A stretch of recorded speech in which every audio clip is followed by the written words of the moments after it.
I love that. Hello. Do you It's love that? I do. That's good. So, I don't know if you know Jen, but the song that introduces my live streams is from a band uh that played in the 70s and the 80s by the name of Trouble. And they are technically uh a Christian band. Oh, Although they liked to, do a lot of psychedelics also, okay. and Okay. that made them kind of a troubling, Yeah. Christian band, as you can imagine Uh-huh. in the It's very '70s and the '80s, confusing. but they're Very confusing for very people. yes, but they were like Christian heavy metal pioneers. Mhm. The Mhm. song is from their debut album, which was just it was I believe it was originally self-titled, but most fans refer to it by the name of the most famous track, which is Psalm 9, and that's what it is. It's Psalm 9 Mhm. set Mhm. to foreboding death Mhm. metal. Mhm. But the song that I play on the title of my live streams is called "The Bastards Will Pay." Nice. Yes, I yes, haven't it's like read Psalm 9 in a while, so I wasn't quite sure what it's saying, but oh is yeah, that one of wow. yeah, I should go It's read it. it's a yeah, it's and honestly, I'm scrambling now to remember the It's okay. lyrics, It's okay. Yeah, but it's good. seriously, you should or just listen to it. You Right. know, I could do that too. it's Yeah. Trouble's version is what's the word? Harrowing? Okay. I was gonna say troubling, but harrowing works too, right? Troubling. Yes, troubling too. So, good afternoon, everyone. It's Wednesday, the 14th of August. It's 1 o'clock in the afternoon here on the West Coast. I am Kip Davis. I'm a specialist in the Dead Sea Scrolls and a Hebrew Bible scholar. Welcome to my channel and welcome to my very special guest today, Dr. Jennifer Bird. Thank you. Thanks for having me on. Happy It's birthday to Thank you. you. You. Happy birthday to Happy you. birthday Happy to you. birthday, dear Dr. Birthday, dear Bird. Happy Dr. birthday to Jennifer. you. Happy birthday to you. Me. I'm 52 It's today. Yeah. 72 woo! was a good year. That's right.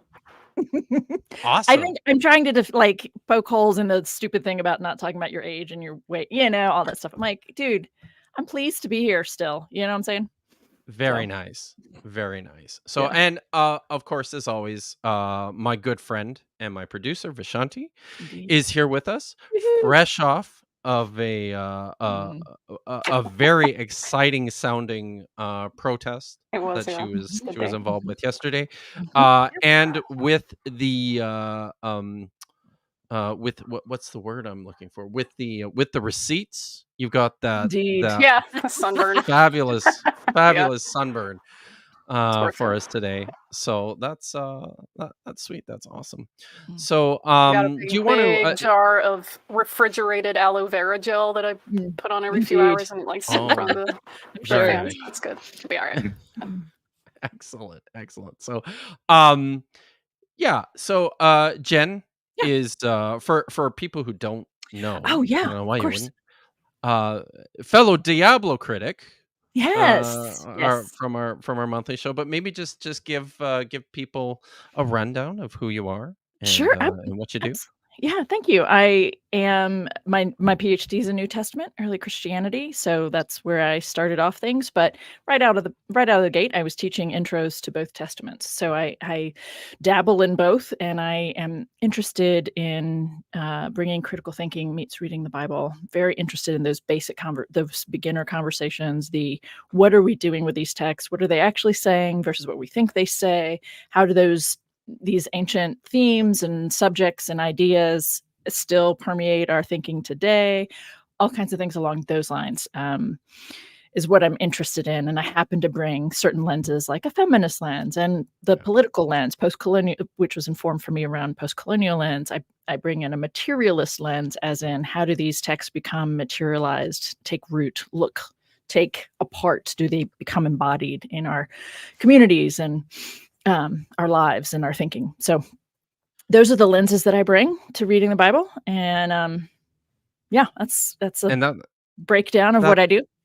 sweet. Yeah, I think Vicente has included some links for your great. stuff, Thank you. and you have a Patreon that people I should do. check out. Biblical Bird. I'm at Biblical Bird on Patreon. Yeah. And Jennifer Bird PhD for my own channel on YouTube, jennifergracebird.com for my website, all the things. And Jen thank writes you, books, my latest book. Mhm.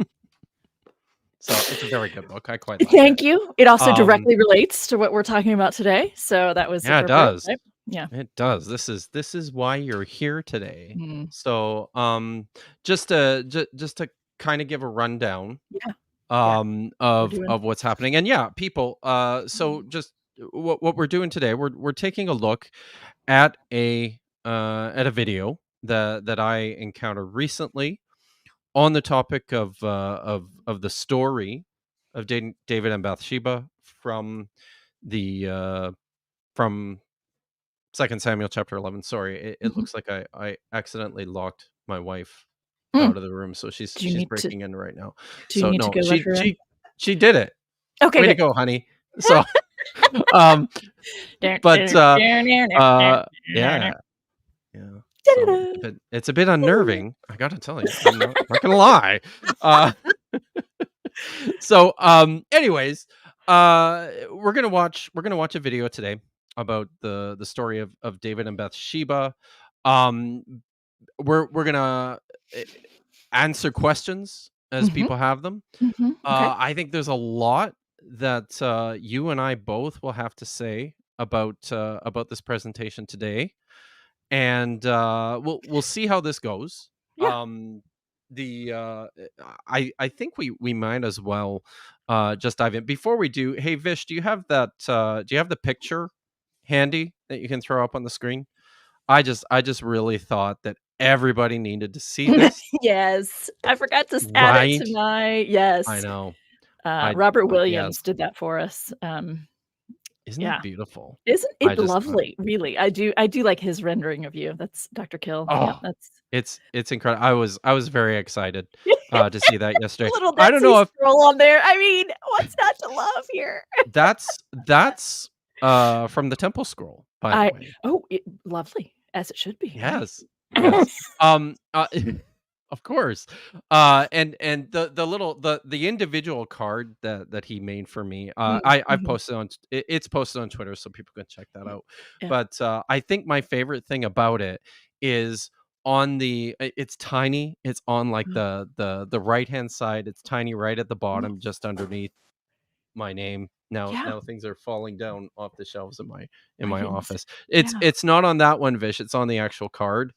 But it's tiny at the very bottom. People need to look. It's got a hand doing this, Mhm. right? But the Mhm. best thing about it is that the hand is cut off and there's like Mm. a bone hanging out of the bottom. It's not there. It's not on the picture that we see here. I'm looking It's at the the one you shared in our, group chat, Oh, the can you group see it on No. there? No, Really? I don't see it Maybe there. okay. Now I feel like I need to share this Okay, and because show the one I'm people. looking at doesn't Really? Okay. yeah, So, share screen. give me a sec, guys. I will share I this could and share it show from you. okay. Oh, could you? Maybe it I Let's have it see who pulled up. does it. I Nope, it doesn't I've because it's in my I have it in, I I've got it download right it here. from Just just from Messenger. just give me a sec, guys. Okay, okay. Uh, Here we go. Okay. It's coming up there at the stage. Okay. All right. So here's do y'all see that? There's there's the card. Right. You can see that right now. Right, right, yeah. If we zoom in here and you look over Oh, on under the that! I was not understanding what you're talking about. That is fantastic. Yeah, Isn't that awesome? that's good I stuff right there. love it. I love it. I think it's amazing. So, That's clever. thank you so much, Mhm. Robert Robert, Williams. Yeah, for the work. yeah. Amazing. I'm just yeah. Anyway, Okay. anyhow, Mhm. let's talk about the story Yeah. of David and Bathsheba. And I'll just set this up quickly, because I reached out to you about a month ago now, I think, concerning this. I had this video came across my feed, Hmm. and I expect, because I was doing some stuff with our mutual friend, Josh Bowen, Mm. on a response that he gave to Dr. Carmen Imes, Mm. who is a scholar who teaches at Biola. It's Biola University, I think, isn't it? Mhm. Mhm. Yeah. So she teaches Old Testament at Biola. Josh put together a response to her slavery video, and I had a bunch of her stuff coming up in my feed as a Yeah, result. And it'll I happen. clicked on I clicked on this video um that was called Did David rape Bathsheba? An Mhm. interview with Dr. Carmen Imes. It's linked, everyone, in the description. You can go watch it for yourselves. It's a couple years old now. So I but was yeah, thank you for putting that one up. I was cracking up. Thank you, Mish. Yeah. I've been told they have the largest apologetics department Mm. on planet Earth. Wow. I I didn't I don't know know if that for like, I didn't know that was that big of a deal, but that does explain some things because she does it very it, nicely.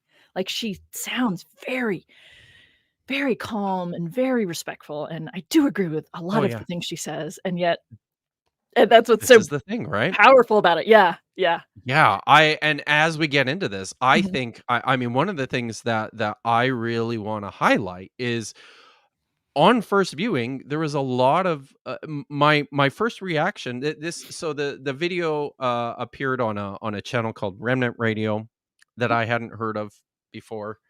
Um, but the response was quite different from what I was expecting, right?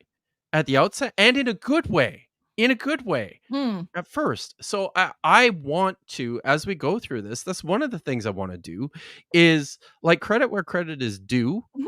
Mhm. I am happy that this conversation about this particular text is going Yeah. in this direction. But Mhm. I also think that there's just, from a critical perspective, from a scholarly perspective, Right. from the perspective, especially of the sort of work that you deal with Sorry. in terms of investigating uh feminist approaches to the Mhm. text, Mhm. appreciating the matter of sexual trauma in the Yeah. text. Yeah, and if I can just interject, and in particular, especially related to this story, what people ignore about what's actually being said in the Bible about relationships and defining what does it mean to be married, those kinds of things. For me, that's a very powerful layer of this conversation that is being Yes. ignored, that makes it all, for me, makes it's that much harder to me because it's not being acknowledged, and it permeates this whole story, Yeah, the absolutely. property element of Absolutely. women. Yeah. Okay, So, anyway, so yeah, you were this saying. is all stuff we'll get into. I Yes, think yes. just we've already got a couple super chats in before we Mm. start, so I thought maybe So we just knock these out. First, people, if you've got questions as we go on, feel free, just enter those into the chat. Super chat for priority. Vishanti is watching what's going on here, so she'll be able to pick up relevant stuff. But I thought we'd just start with this. Thank you from Mhm. Haber Costa. Oh, $20 of some variety. indeed. But thank you very much for the super chat. Yeah. Just want to thank you for your work. I've resorted Mm. to arguments Bible scholars present to have interesting conversations with my father, an 86-year-old open-minded Presbyterian pastor. Sweet. I know. And my Whoop. and my brother-in-law, a very religious Jew. Awesome. Sweet. That's Glad we can excellent. give you Thank some you. fodder. Thanks very much for the super chat. Thanks, Harris. Harrison, Thanks, Pinkham. happy birthday, Dr. Bird. I wish I had my birthday hat and my Well, you remember the paper, whoo, the yeah. I wish all I right. wish I had that It's on all good. hand, but sadly. It's all good. All Wait, right. hold on. So, Hold on. I keep that thing on me. You have a okay.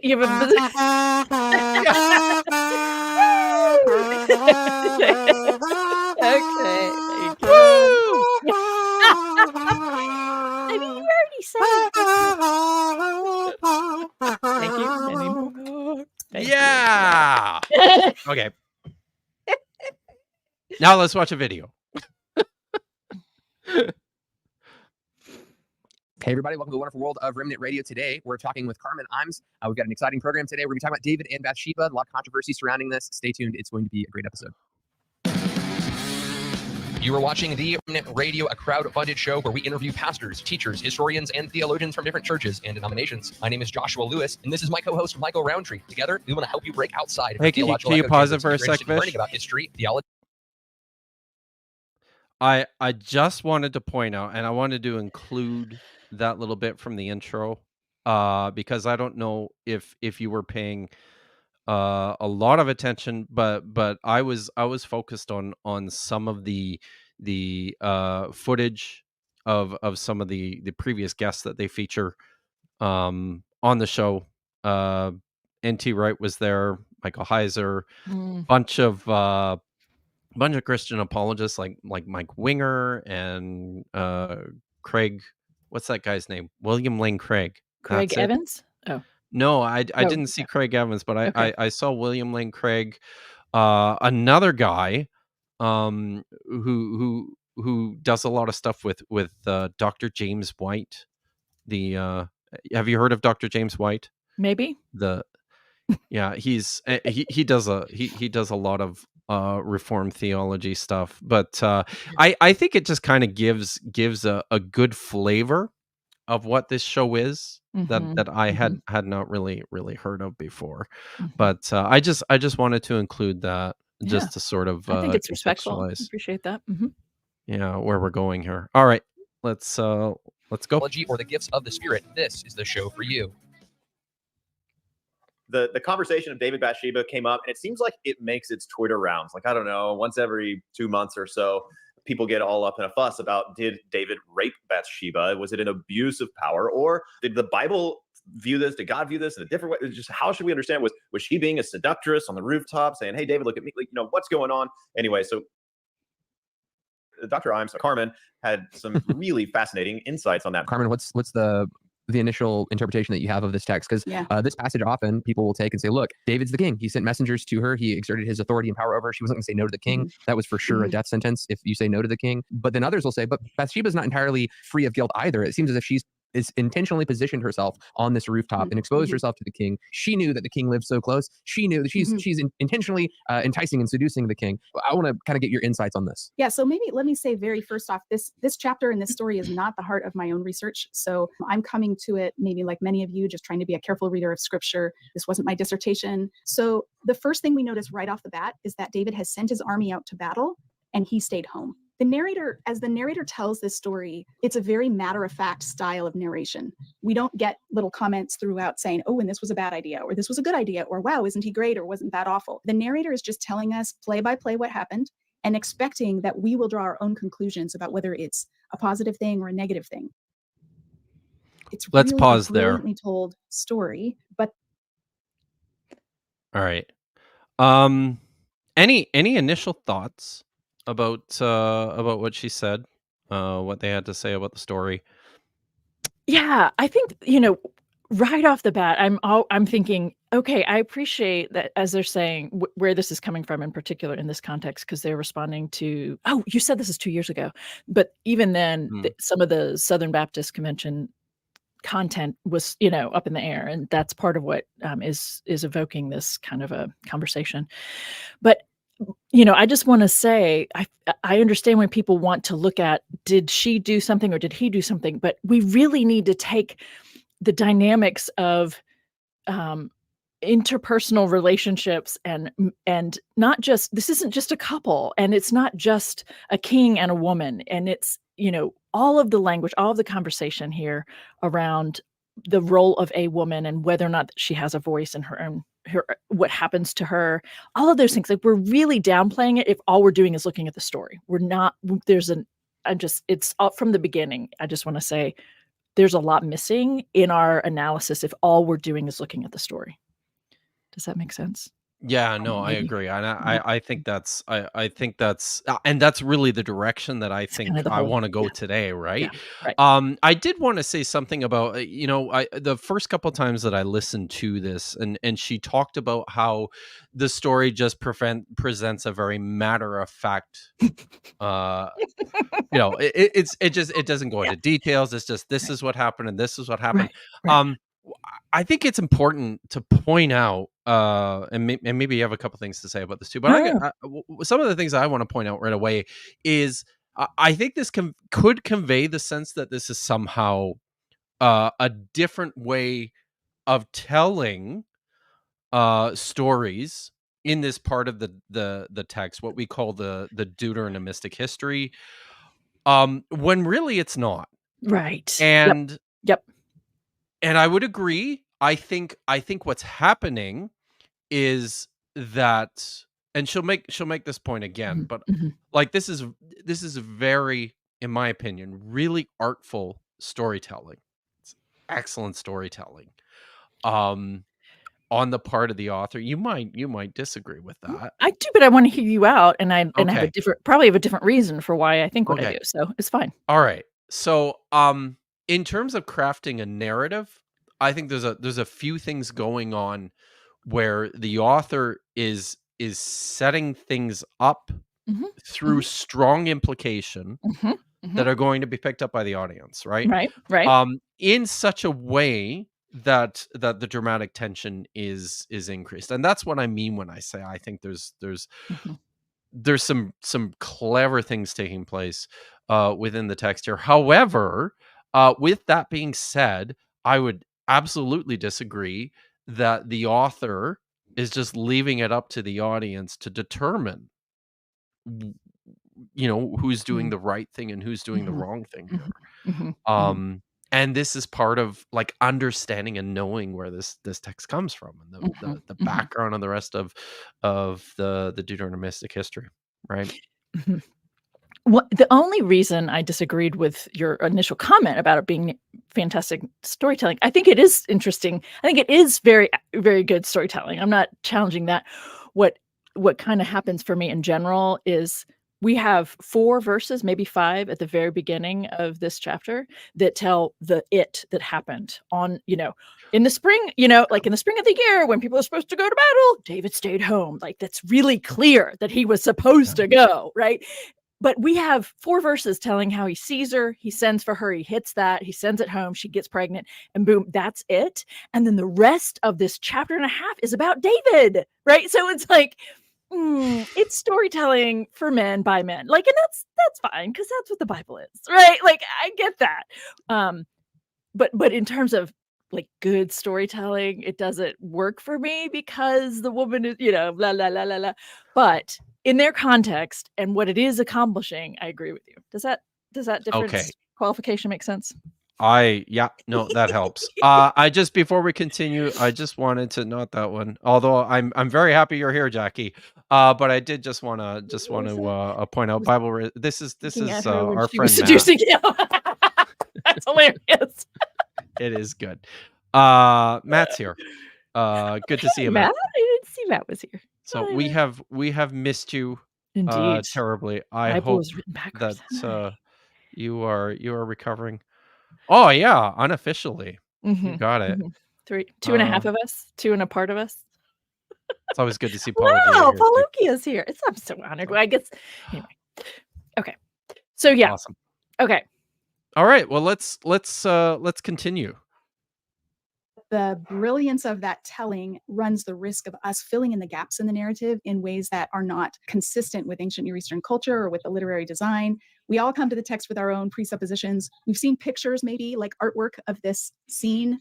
And so that influences what we are looking for, what we think we're seeing. So anyway, we're not told that this is a bad thing or a good thing that David is in Jerusalem, but it raises a question mark because he sends everybody else to fight the battle and he stays behind. If we fast forward to the end of chapter 12, the battle is finally wrapping up. And so the whole David and Bathsheba incident is enveloped in this larger battle story. And Joab is fighting the battle for David. And then he sends a message to him and basically says, now listen, are you going to come do your job or not? Because if I finish this battle, the city's going to be named after me. If you come, then you'll get the proper credit for it.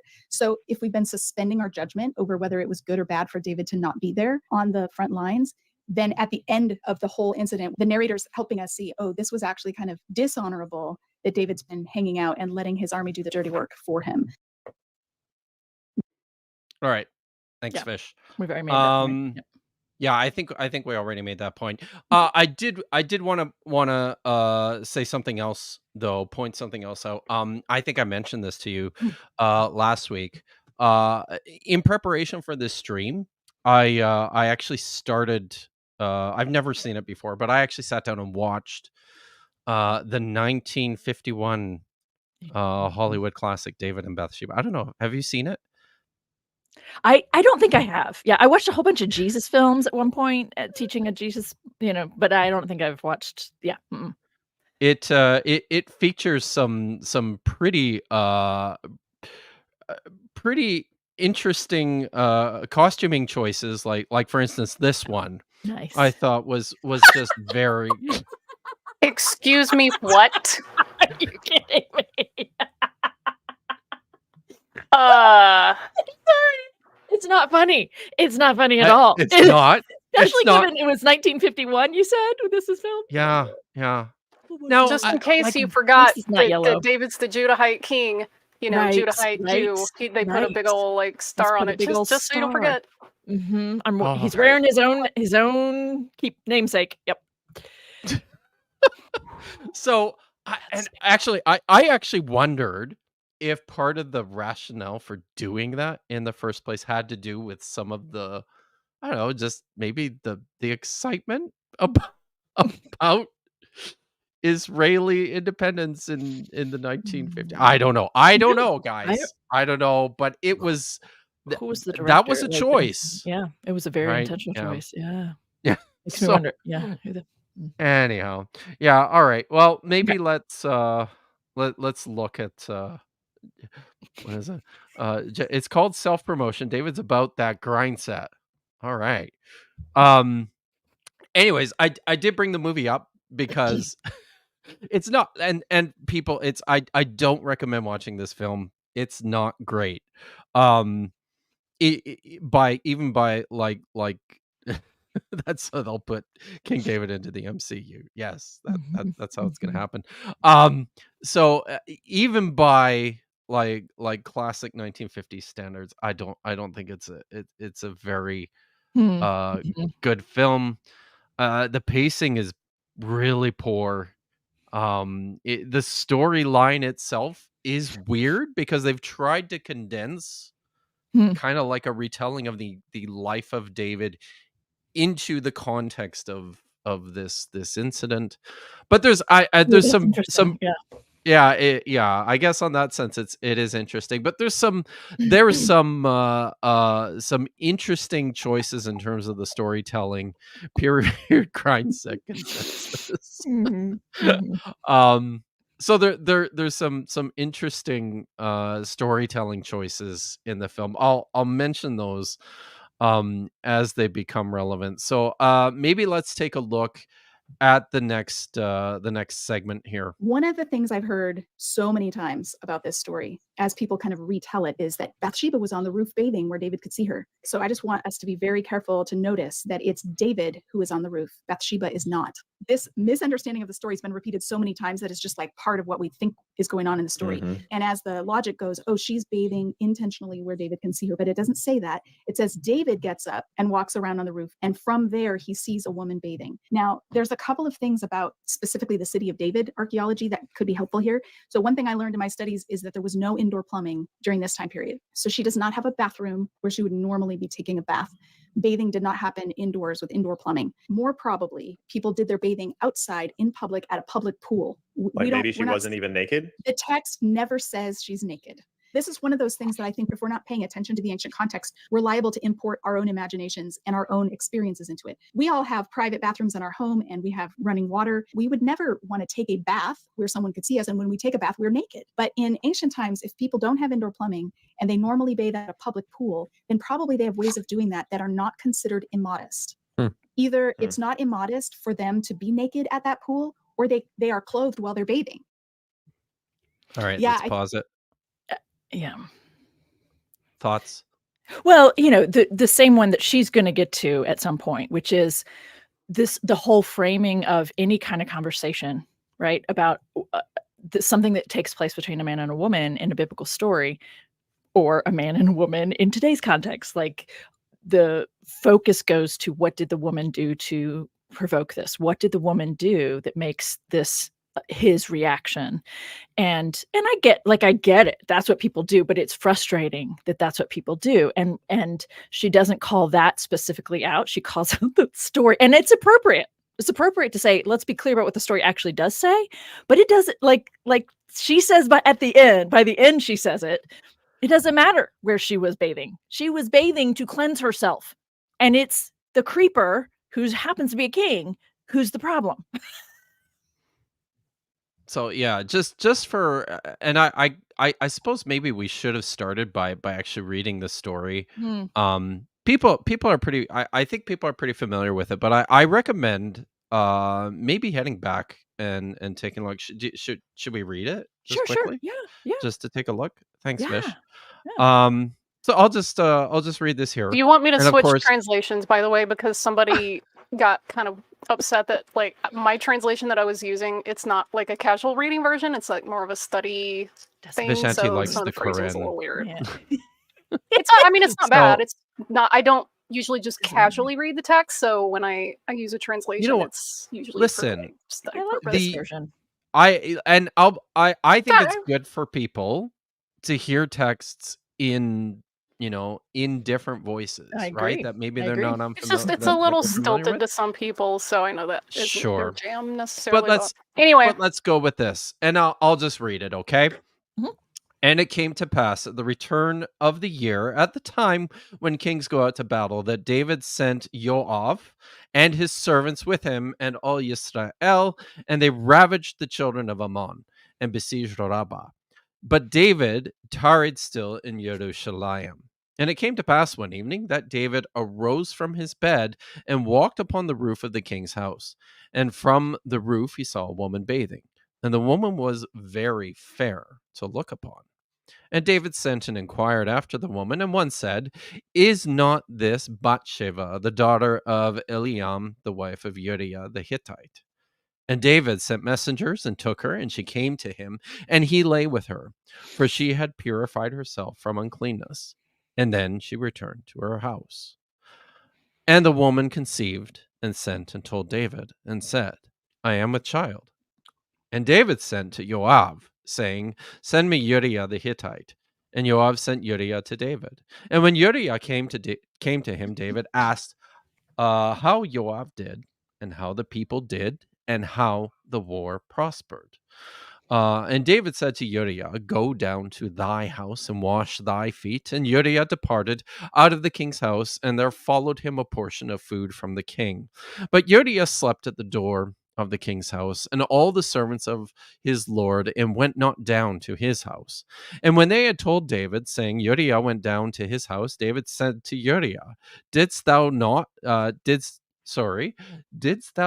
come from a journey? Why then didst thou not go down to thy house? And Uriah said to David, The ark and Israel and Yehudah dwell in booths. And my lord Joab and the servants of my lord are encamped in the open fields. Shall I then go down to my house to eat and to drink and to lie with my wife? As thou livest, and as thy soul lives, I will not do this thing. And David said to Uriah, Remain here today, and also tomorrow I will let thee depart. So Uriah remained in Jerusalem that day and the morrow. And when David had called him, he did eat and drink before him, and he made him drunk. And at even he went out to lie on his bed and with servants of his lord, but went not down to his house. And it came to pass in the morning that David wrote a letter to Joab and sent it by the hand of Uriah. And he wrote in the letter, saying, Set Uriah in the forefront of the hottest battle, and withdraw from him, so that he may be hit and die. And it came to pass, when Joab besieged the city, that he assigned Uriah to the place where he knew that the fighting men were. And the men of the city went out, and they fought with Joab. And some of the people of the servants of David fell, and Uriah the Hittite died also. Then Joab sent and told David all the things concerning the war, and charged the messenger, saying, When thou hast made an end of the telling of the matters of the war to the king, and if so be that the king's anger be roused, and he say to thee, Why did you approach so near to the city when you did fight? Knew you not that they would shoot from the wall? Who smote Avimelech, the son of Yerebeshet? Did not a woman cast an upper millstone upon him from the wall? God damn those women, eh? I know. That he died in Tibet? I mean, even a woman. Just a woman did it. I know. Why did you go so near to the wall? Then say thou, thy servant Uriah the Hittite is dead also. So the messenger went and came and told David all that Joab had said to him. And the messenger said to David, Indeed, the men prevailed us and came out unto us into the field, and we were engaged with them right up to the entrance of the gate. And the shooters shot from the wall upon thy servants, and some of the king's servants are dead. And thy servant Uriah the Hittite is dead also. Then David said to the messenger, thus shalt thou say to Joab, Let not this thing displease thee, for the sword devours one as well as another. Make thy battle more strong against the city, and overthrow it, and encourage thou him. And when the wife of Uriah heard that Uriah, her husband, was dead, she mourned for her husband. And when the mourning was past, David sent and fetched her to his house, and she became his wife, and bore him a son. But the thing that David had done was evil in the eyes of the Lord. I won't bother reading chapter 12, but I think, that's what we're dealing with here, people. I don't know if it affects anyone else the same way, but especially in hearing that reading, I was like, oh my God, Bathsheba is just completely lost from this entire story. Like, she doesn't even matter anymore. Like, it's not about her anymore. Was it ever about her? Was it ever about her? her? I think this is one of the key points in, in this story. This is a question I think people need to bear in mind through the whole thing, and with regard to the response that comes up here from Dr. Imes and her. Yeah. I gotta say it because Dr. Bird mentioned it. One of my favorite rabbis, Daniel Rittenberg, was writing a thread on this and noted that grammatically and in the Hebrew, Bathsheba is the object of all the verbs. She is not the subject. She is not doing active agency. She is a passive character in the narrative. Things happen to her. Her agency is not in question. And yeah, it's a story about David. It's all about him and what he's doing and his affections. Like, definitely. The only time you get any mention of anything from her perspective is when she finds out that her husband's dead. That and the whole, hey, right? I'm your baby mama. Yeah. So she bathes at the beginning, but even that is based at the beginning. And this is something that I'm already frustrated with the scholar that they have on the panel in the video that you're responding to. Is she was like, oh, maybe she's just bathing with her clothes on, and like, no. Later on in the chapter, it says that she had purified herself. She was doing a ritual bath, which is what you do after you've had your menstrual cycle or you've done whatever, and you need to purify yourself. That's why David, I guess, ritually was allowed, felt even more within his rights than just being the king, to sleep with her, because she had ritually purified herself. And yeah, that's probably the least of his concerns, but the fact that the narrative mentions it, I think, is them really adding salt in there to oh yeah, it's not just somebody's wife. She had just purified herself from either menstrual cycle or maybe contact before her husband left. We don't know. And I always took all that. So, excuse me, sorry. I always took that as a nod to the fact that she could get pregnant pretty soon. But that's kind of the narrator's way of saying that. But that's good. Yeah. I think a question right at the outset, and we're going to come back to this, but okay. And this is a typical thing, right? I think from a certainly an evangelical perspective, some more conservative Christian perspectives, are we setting way too much focus on this question of modesty. It's like the first place they go to, right? It is the first, and they bring it up a few times it. in this. Yeah, they do. And I always want to just say, where in the Bible does it say what men are supposed to wear? Like, it doesn't ever tell men to dress modestly. Can we just talk about that? Can we just talk about that? Why are women always being told to dress modestly? Don't get me wrong, Kip. I have gone off on little tangents of my own about the way some people do dress at times in public, whether it's at the gym or whatever. Like, I have my own thing about, I don't want to see your butt cheeks finely outlined while I'm not even interested. I don't even find women's bodies attractive, but I don't want to see these women's butt cheeks finely outlined while I'm trying to do my lat pulls. Like, I don't want to see it. It's distracting to me. And I'm hetero mostly. Anyway, so the conversations about how women dress, mostly inappropriate, right? Mostly just stick to your own issues. And it's highlighted for me that we don't ever, ever tell a man how to dress except for a priest, which is not the same thing. That's true. Yeah. I was actually just thinking in retrospect. I mean, I've been told to cut my hair. Okay. Right. But that's not about causing a female to stumble. No. It's not. It's a totally different thing. And now, as I think about it, the one thing, the one instance in which I think a man dressing has created any kind of controversy, the very first thing that popped into my head was I'm just remembering from oh God, how long ago was that? No, I was in high school, so you can guess. 35 years. We're the same age. Yeah. 35 years ago, I was in Right. high school, and this made national news. But Canada is the definition of a slow news cycle, so this is what happens, right? But this made national news. A kid who was my age in Nova Scotia made the decision to wear a kilt to school and was sent home because he was wearing a dress. Kilt? Oh. And this is real. But that's but I mean, that's as far as it goes, right? And this is starting, I think this is starting to be a conversation that is affecting, I guess, different people in different ways. Yeah, I'm having to control myself over here. Your hair pulled back in a bun is just a little much for me. Is it? Yeah. Yikes.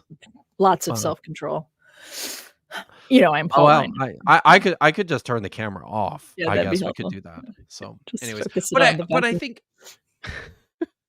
but maybe we're starting to enter, or I guess in the last 10, 15 years, especially most recently, as It is conversations. I think it's sort of escalated in view of the way that our cultures are responding to transgenderism and things like that, right? And the Me Too movement, I think stuff, all that came up. All of that is involved. I think so. This. Yeah. Yeah. I got an easy solution for you. Oh. When you see somebody wearing something that you don't like, do this one simple trick. Don't look. Roll your eyes. I know. Turn your head. Oh, I was gonna roll my eyes. I'm tracking. That's I'm it. Tracking. Okay. Well, yeah. Anything else, or should we continue? I think we could continue. I mean, we could continue this part. It's really fascinating how much influence art and music have on what we see when we come to scripture. And so I think we just need to continually interrogate our assumptions as we come to the text and ask a lot of questions and read it closely. And as I was reading it closely, I listed all the things I wondered as I was reading the story. Like, why is she taking a bath where he can see her? Where is she? Did she have a bathroom inside her house? Was it normal to bathe outside? Why is she taking a bath where he can see her? Why did you just blame her? Yeah, no, So much of this is instinctive, right? I think. Well, she's just and she's asking the questions. She's getting the questions out there. I think that right. why do you, and also I think she's repeating some of the questions that people ask in general. I'm not I don't want to say that she is wondering that. I think it's the question is asked, why was she bathing in a place where David could see her? And Imes comes back, maybe not right now, but later, and says that is not the point. The point is he was looking. And so, on that level, I think she's just trying to get at the questions that come up. And this is this is all does not super say that important too, right? Like I think, yeah, this is a good way to start reading your biblical text. Is asking lots of to questions about the raise these story. questions. Mm-hmm. But then, I do we also need to take really good care about how we're answering those questions. Right. And that's where I think you and I part ways a little bit with what Imes is doing. Yeah. Mm-hmm. Yeah.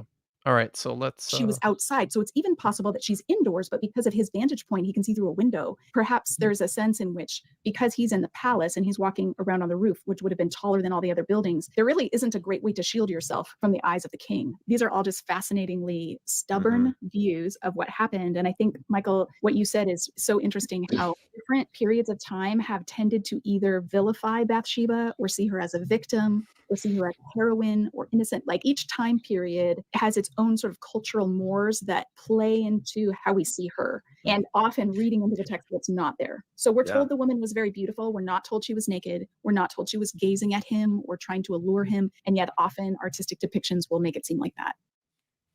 Right. All right. Hold on a sec. And that's were you going to say something? And that's just a function of, even the artistic depictions, right? That's just a function of the prejudices or the biases of the artists or whatever. But also, and that also comes out of this, several millennia of just focusing on the woman or, the victim blaming element of things. So, yeah, absolutely. So, channel member Eric Wander threw this up there. You must have been late, Eric. Because I talked about the 1951 film, and I'm going to bring it back here because so one of the ways that the film it did a couple of things here, right? Which I thought was interesting and also just wildly overreading the text. In the first place, Bathsheba is presented as a willing and eager participant, but also when she first meets Dave, when he first brings her into the palace, and he asks about Uriah. She tells him, we've only been married for like a few months. I've literally seen him a total of like 6 days. And then through the rest of the film, Uriah is portrayed as this guy who is just singularly focused and consumed with being David's soldier, to the point where Bathsheba feels totally neglected. There's so many things there that I just want to comment on without having even seen the movie, right? How many of our own fantasies or perspectives are we putting onto this story, right? Yeah, absolutely. And David too, that's the wild thing too, is in his interactions with Uriah, he's like, you really need to do a better job of looking after women. I'm just like, this, yeah. And even just that they would even depict Bathsheba having anything to say about her own volition or interest, like at all. Like, come on, people. Yes. Can we just? This is not the world we're dealing with. No, and that, and I love that you're trying to do that, make it real and current. This is not fair when people are actually fighting over or trying to get life guidance from this guy, David. You know what I mean? Like, it's not, we need to be a little bit more honest about what's going on here. She's property. Anyway, there's so many Yes. things there's so many things to come here that we still haven't even All gotten right. to yet. So Let's I'm move like, on. all right, we're then. just getting started. All right, now We now are. we get to the good stuff. About who is the victimizer, who is the victim. Okay, what's the point? This was a bad thing, whether it was rape or adultery, it was bad. The Bible condemns it, whatever it was. Why does this really matter for our discussion? Yeah, I think the reason why this story keeps cycling through the Twitter sphere is because in our current moment, in the Me Too movement, Church 2, now I'm hearing Mission 2, there's a greater sense of awareness of the power dynamics that play into, that make something cross the line from consensual to non-consensual. From our cultural standpoint, people are rethinking the power dynamics as they relate to sexual relationships. And that's making people go back to this story again and say, wait a minute. Did Bathsheba even have the option of saying no? Have we pinned the blame on both of them when it belongs on David? And so what I'm seeing as I hear the debate sort of cycle through Twitter, there are two clear camps. And it's actually fascinating to see how consistently these two camps play out. There is the adultery camp, which is trying to argue that this was consensual, that Bathsheba was in on it or that she seduced him. And these are the same people who are casting doubt on any time a victim comes forward to accuse someone of sexual abuse or rape. These are the same people who are questioning whether that testimony is believable, who are trying to protect those who are in positions of power, who've been accused of sexual indiscretion. They're really concerned about false accusations. So in the context of the Southern Baptist Convention stuff that's going on, these are people who are casting doubt on the report that was done by the outside investigators of the executive committee's role in covering up abuse. And the same people who are skeptical of that report are the ones who are saying this is not rape. And those who are pushing for investigations in our institutions and who want perpetrators to be held accountable, those are the people calling this rape. And so why does this matter? Well, apparently the way we handle this story is a mirror of the way we handle abuse or sexual indiscretion stories in our own day. And so I think it matters because this story keeps getting foisted upon modern situations as a way of either excusing David or of condemning him, and excusing a pastor, say, who has had an affair with a church member, or saying, no, that wasn't an affair, that was an abusive situation, and so we need to call this rape. So the way that that plays out in our modern context is, I think, why we're having this conversation. I'm gonna give it to her for that one. Yeah, no, it's very helpful. It's very helpful insight on her part. I agree. I think so too. It isn't enough. Like, I keep wanting to say it's not enough, but I think it's a very powerful, and I like the way she presents it. I think it's a very powerful, very calmly presented observation that is important.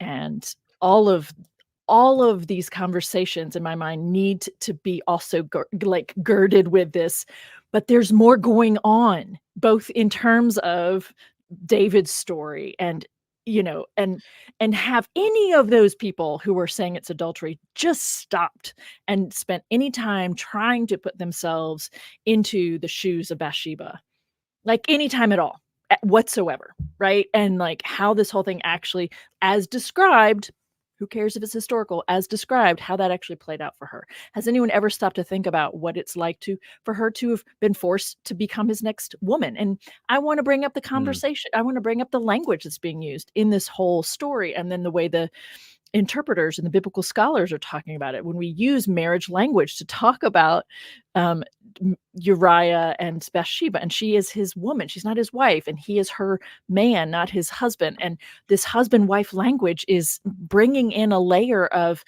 nicety, layer of palatableness that isn't there in the original stories. So over and over again, just those basics. And I get pushback on this a lot, by the way. Well, it's not in there. It's not in there. We're just talking about men and women. We're not talking about marriage. I'm jumping ahead because all these things go together. Dr. Imes in a few minutes talks about the marriage covenant. What the hell? There is no such thing as a marriage covenant at this point in time. And that to me is like, wait a minute. She has not sat with this element of biblical text, which is this relationship we call marriage in the Hebrew Bible, and for the most part in the Newer Testament, is not This is not entered into by two equals, mutually agreeing upon it, and it's not based on love. It is not at all a covenant. It's a thing where a man goes out and purchases a woman and takes her home, has sex with her, and now that everybody knows that she's his because he has marked his territory. Like, that's what we're talking about. Women are property. The fact that Bathsheba's even named is actually a big deal. And then she falls out of the story, and she's Uriah's woman after that. She's not even, like, that's what we need to talk about, that this is not, women from the get-go are not being valued as fully human. They are second class. They're not the same importance or value as men. And so the question of who's the victim and who's the victimizer, like, that's not even an appropriate set of questions if we're being really honest about what the Hebrew Bible is doing and saying. For starters. Wow. Yeah. No, that's just excellent. Thank you. I'm going to take the opportunity to mention it again. You've written a book here, Marriage in the Bible. What do the texts say? You've got a chapter in here which I found quite useful, quite valuable. Thank you. On the matter of terminology, where you go through and you review the actual the language of marriage as it's presented throughout the text. It's very revealing. I did on this point, I did want to ask a question, as you mentioned it, because I don't have a photographic memory, and I can't remember offhand. You've done some of the legwork on this, so you probably have a better sense of this. But so the Hebrew word for covenant is berit. The act of making a covenant in Hebrew is to karat berit, to cut a covenant. Is this terminology that is typical at all of coupling? It never comes up in coupling.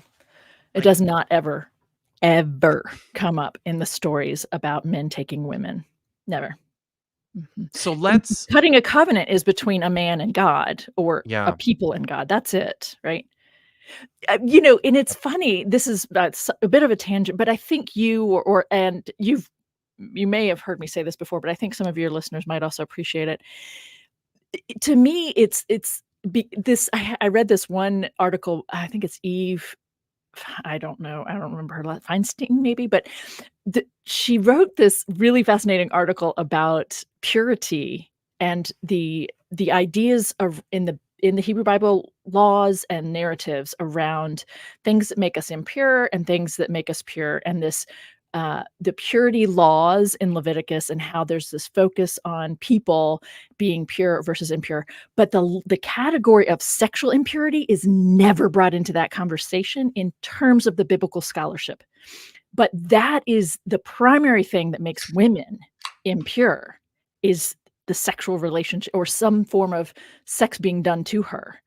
It's a fascinating observation that even biblical scholars, perhaps rabbis, but definitely pastors and biblical, thank you, Eve Feinstein. Yes. Thank you, Matt. Great article. And it made me say, I don't think she's still a biblical scholar. I think she went on to do other things. This There's issue other of things. I'm not sure what she's doing, to be honest. She's not a scholar anymore. I know there's other things. Sorry. I missed your I don't know if that was if I presented that as clear as I meant to present it, but like all of these categories, right? It's about men first, right? So there's cutting a covenant is a thing a man does. Man does with other men or with God. And even in a situation like this, if we were to grant that a covenant is a form of a contractual relationship, even within this context, this is not a contract. This is not a contractual relationship between a man and a woman. It's still a contractual relationship between a man and another man. Exactly. That he has made clear and public because he went in and had sex with that one. Right. And even that, I know this is just getting into a little bit of but like even at that, like the conversations around sex in the Hebrew Bible and it's not as clear because it doesn't happen very much in the Newer Testament, but the conversations around sex is backed by the ancient ideas that we see talked about elsewhere, not just in the Bible, but in other contexts, other literature, that sex is a thing a man does to someone else. It's not a thing that two people enjoy together and understand each other's bodies and all that kind of cool stuff that happens for a lot of people today. No, it's a thing a man does. And it's even talked about in the honor shame framework, and being dominant versus being receptive and passive, active and dominant, receptive, like all of that. That is all ancient ideas about bodies and sex that are still active for some people today, so yes, we're not, the fact that they never bring up any of these pieces of the conversation is troubling to me. It's almost like I don't know when to point it out, right? Because it's never they're never talking about it. So when is the time to wait, you all didn't ever define adultery. Like, you all didn't ever talk about what a marriage actually looks like. And you're just assuming that Bathsheba is going to be true to her lover, her husband. Like, no, nobody knows what Bathsheba actually thought of Uriah, and it didn't matter. It didn't matter. We're gonna move. I think we should move on. But before we did, I did want to just pull this comment up from Nitty that Vish had put on the screen. Interesting carryover, and I think you actually mentioned this in your book. Totally. Yeah. We still have these fossilized expressions in our own language and in our own cultural. Absolutely. Yeah, who gives this woman? I mean, even the act for many people, not everyone, of a man offering a ring to purchase the woman, and now she's being marked as, she's about to be taken, but and that isn't true for everybody, and that's a very hetero framework and all the pieces, right? But who gives this woman? She's presented to the man, like literally, some people literally hand her over to the man she's about to marry. I mean, it's stunning. Yeah, thank you, Nitty. Yep. Yep, awesome. Yeah. Let me toss an idea at you real quick. The text always refers to Uriah as the victim. Uriah is the one who is really victimized, right? So could one infer, if I'm going to take this reading or this interpretation for an example, they say, hey, let's remove our cultural lens. The Bible seems to victimize Uriah, right? Could that also inform us that somehow Bathsheba was consensual? I'm trying to stay off the stage, but this goes right back to things that Josh and you and some of the other Diablo critics are talking about, is that these offenses, like women committing adultery or slaves being injured, these are seen as crimes done to a man. If, a woman commits adultery, that's a sin against her husband. She's property to somebody else. And of course, in that society, Uriah is seen as the victim because that's his woman, literally.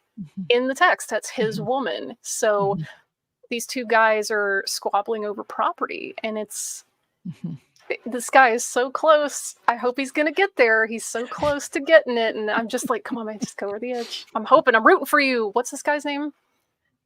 Josh, I think. I can't remember. I think he's Josh. Okay, I'm rooting for you, Josh. Don't disappoint. Yeah. I mean, somehow, because she's not viewed as the victim. Well, I mean, the thing is, I mean, maybe we do need to replay that part, but he's so far from it, it seems to be, Vish, because he's saying, is that an indication that she was willing? And maybe he's just posing the question because people are asking it. But again, it is so far from what is even possible in that context, right? Absolutely. Yeah. Anyway. It's for an example, they say, hey, let's remove our cultural lens. The Bible seems to victimize Uriah, right? Could that also inform us that somehow Bathsheba was consensual somehow because she's not viewed as a victim? If you go read the story of Tamar, that looks like the Bible is calling her the victim in that account. So if someone goes, well, this one doesn't look like she's the victim, what would you say to an argument like that? Really good question, Josh. I would say a couple things. First of all, Richards and O'Brien are right. The text does mention Uriah over and over and over again. And Bathsheba's name only comes up at the beginning of the story and then after her husband dies. There's a couple of things going on here. I think the reason why Uriah is mentioned repeatedly, or why she's called the wife of Uriah repeatedly, what I see the narrator doing is applying this steady pressure on the readers and on David. We're being reminded over and over again, she's off limits, she's off limits, she's off limits. Like we don't know her as Bathsheba, we know her as the wife of Uriah, which underscores that this is not appropriate what David is doing. That's one reason why Uriah has a higher profile. Can we pause? I think Can we that pause? Richards and O'Brien are correct. That's just very important to me to pause, and we just leave her up here. It's fine. But no, Carmen Imes, no, please stop. That is not putting pressure. Every single time we have a woman referred to as the wife of somebody, that's telling us how utterly deeply they saw women as property. It's not, hey, remember, she's off limits. No, it's Bathsheba is property. And yes, she happens to be off limits, but that's not the narrator putting it in David's face. That's the narrator turning her into the property that she was. And to me, there's a difference there. Maybe it isn't as big of a difference to other people. Kip, maybe it's not as big of a difference to you or to others. I don't know. Maybe am I making a mountain out of a molehill? No, I think I think you're right. In that I one of the things that I keep coming back to this as I'm reading through this story. I've read it a bunch of times over the last few weeks. And one of the things I keep coming back to in terms of what it's doing is I do think there's an element within this text that's attempting to separate for the narrator, at least, the way that he thinks an Israelite king is beholden to certain standards and certain legal principles, in contrast to, other ancient Near Eastern rulers. In particular, I think in particular, I think there might be something at play here in terms of countering the sort of the sort of power that was wielded by like the Pharaoh in Egypt. Okay. So I think that, but I think that's this. It doesn't have anything to do with Bathsheba herself, right? And that's the important point here. But what I do think the story is doing is saying something like, maybe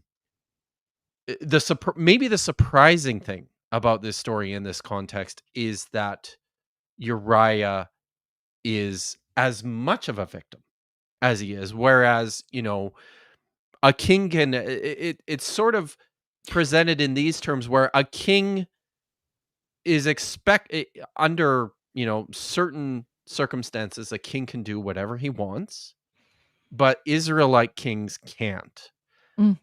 Uriah is in a position of do you understand what I'm getting at? Maybe I'm not making myself entirely No, I think I understand what you're I understand what you're saying.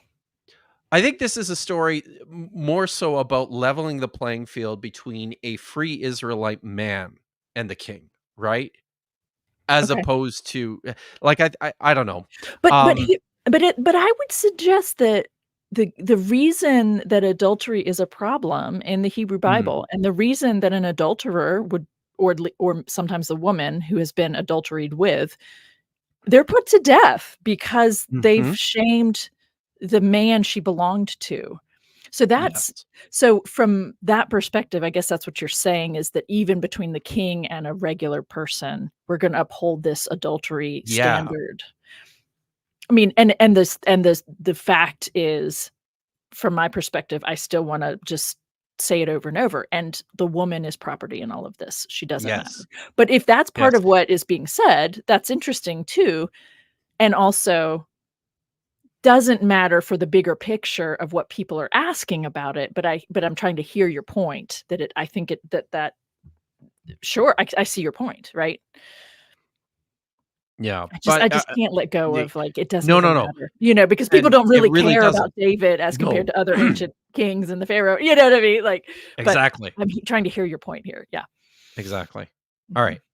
Well, let's continue. That in the framing of the biblical story, the real conflict in the story is not between David and Bathsheba, but between David and Uriah. This does not mean that Bathsheba is not a victim, but it does mean that the victimization of Bathsheba is not the main point of the story. I think part of our problem is that we're looking for the word rape, and since it doesn't say rape, then we think, well, this must have been consensual. I want to say that the concept of being consensual is a modern concept, and that in an ancient marriage or in an ancient affair, consensualness is like, that's not how they would define something as adultery, between adultery and rape. It's true that there are laws in Deuteronomy, I think, where if a woman is raped in a field, she's not held responsible. But if it's in a city, she is, because she didn't cry out. So I think probably somebody would take that and say, well, look, Bathsheba could have cried out. She was in the city after all. And because she doesn't cry out, she's not a victim of rape. She's complicit. The problem with that is that we have this other layer of dynamic here, that David is the king. He has sent messengers to retrieve her. His entire palace guard is at his disposal. If she cries out, who's rescuing her? How does this even work? What are her options? I think this story complicates those laws from Deuteronomy and shows that they're not the be all end all in terms of determining fault. Yeah. This is a question So I have we're for you. pausing, Is it possible please? that Bathsheba really wants? Okay. If you want to talk, I'm like, oh my gosh, can we talk about I agree with the points she's making, right? This was when it starts to get really interesting. It's like, well, I agree with the points she's making, but is she going to say anything about how inappropriate it is to blame the woman who's been raped and to say it doesn't actually count as rape because you were raped in the city, in the city and you didn't cry out? I guess I want to see a little bit of emotion from her that this is utterly dehumanizing. Go ahead. You want to say something? No, I was just going to say, I think I think we were doing, Josh and I were doing a series of videos with Stephen Woodford, Rationality Rules, on Josh's favorite topic, biblical slavery. And I said it several times throughout that video. If there's one thing that people in the ancient Near East were famous for, was getting the concept of intent right every time.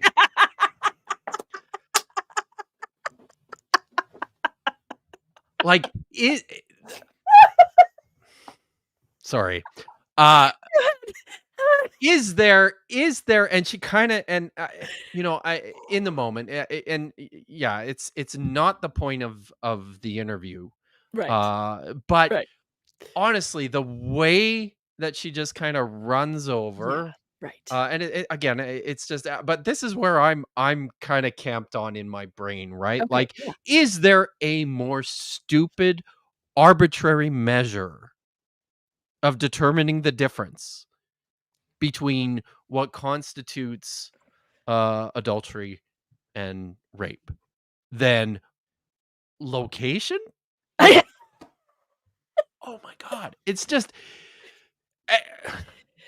it's at points like these where I am just challenged by how modern people in the 21st century do not look at situations like this and think, maybe we better interrogate this text, the value of this text, a little bit more carefully. Yeah. The value of this text.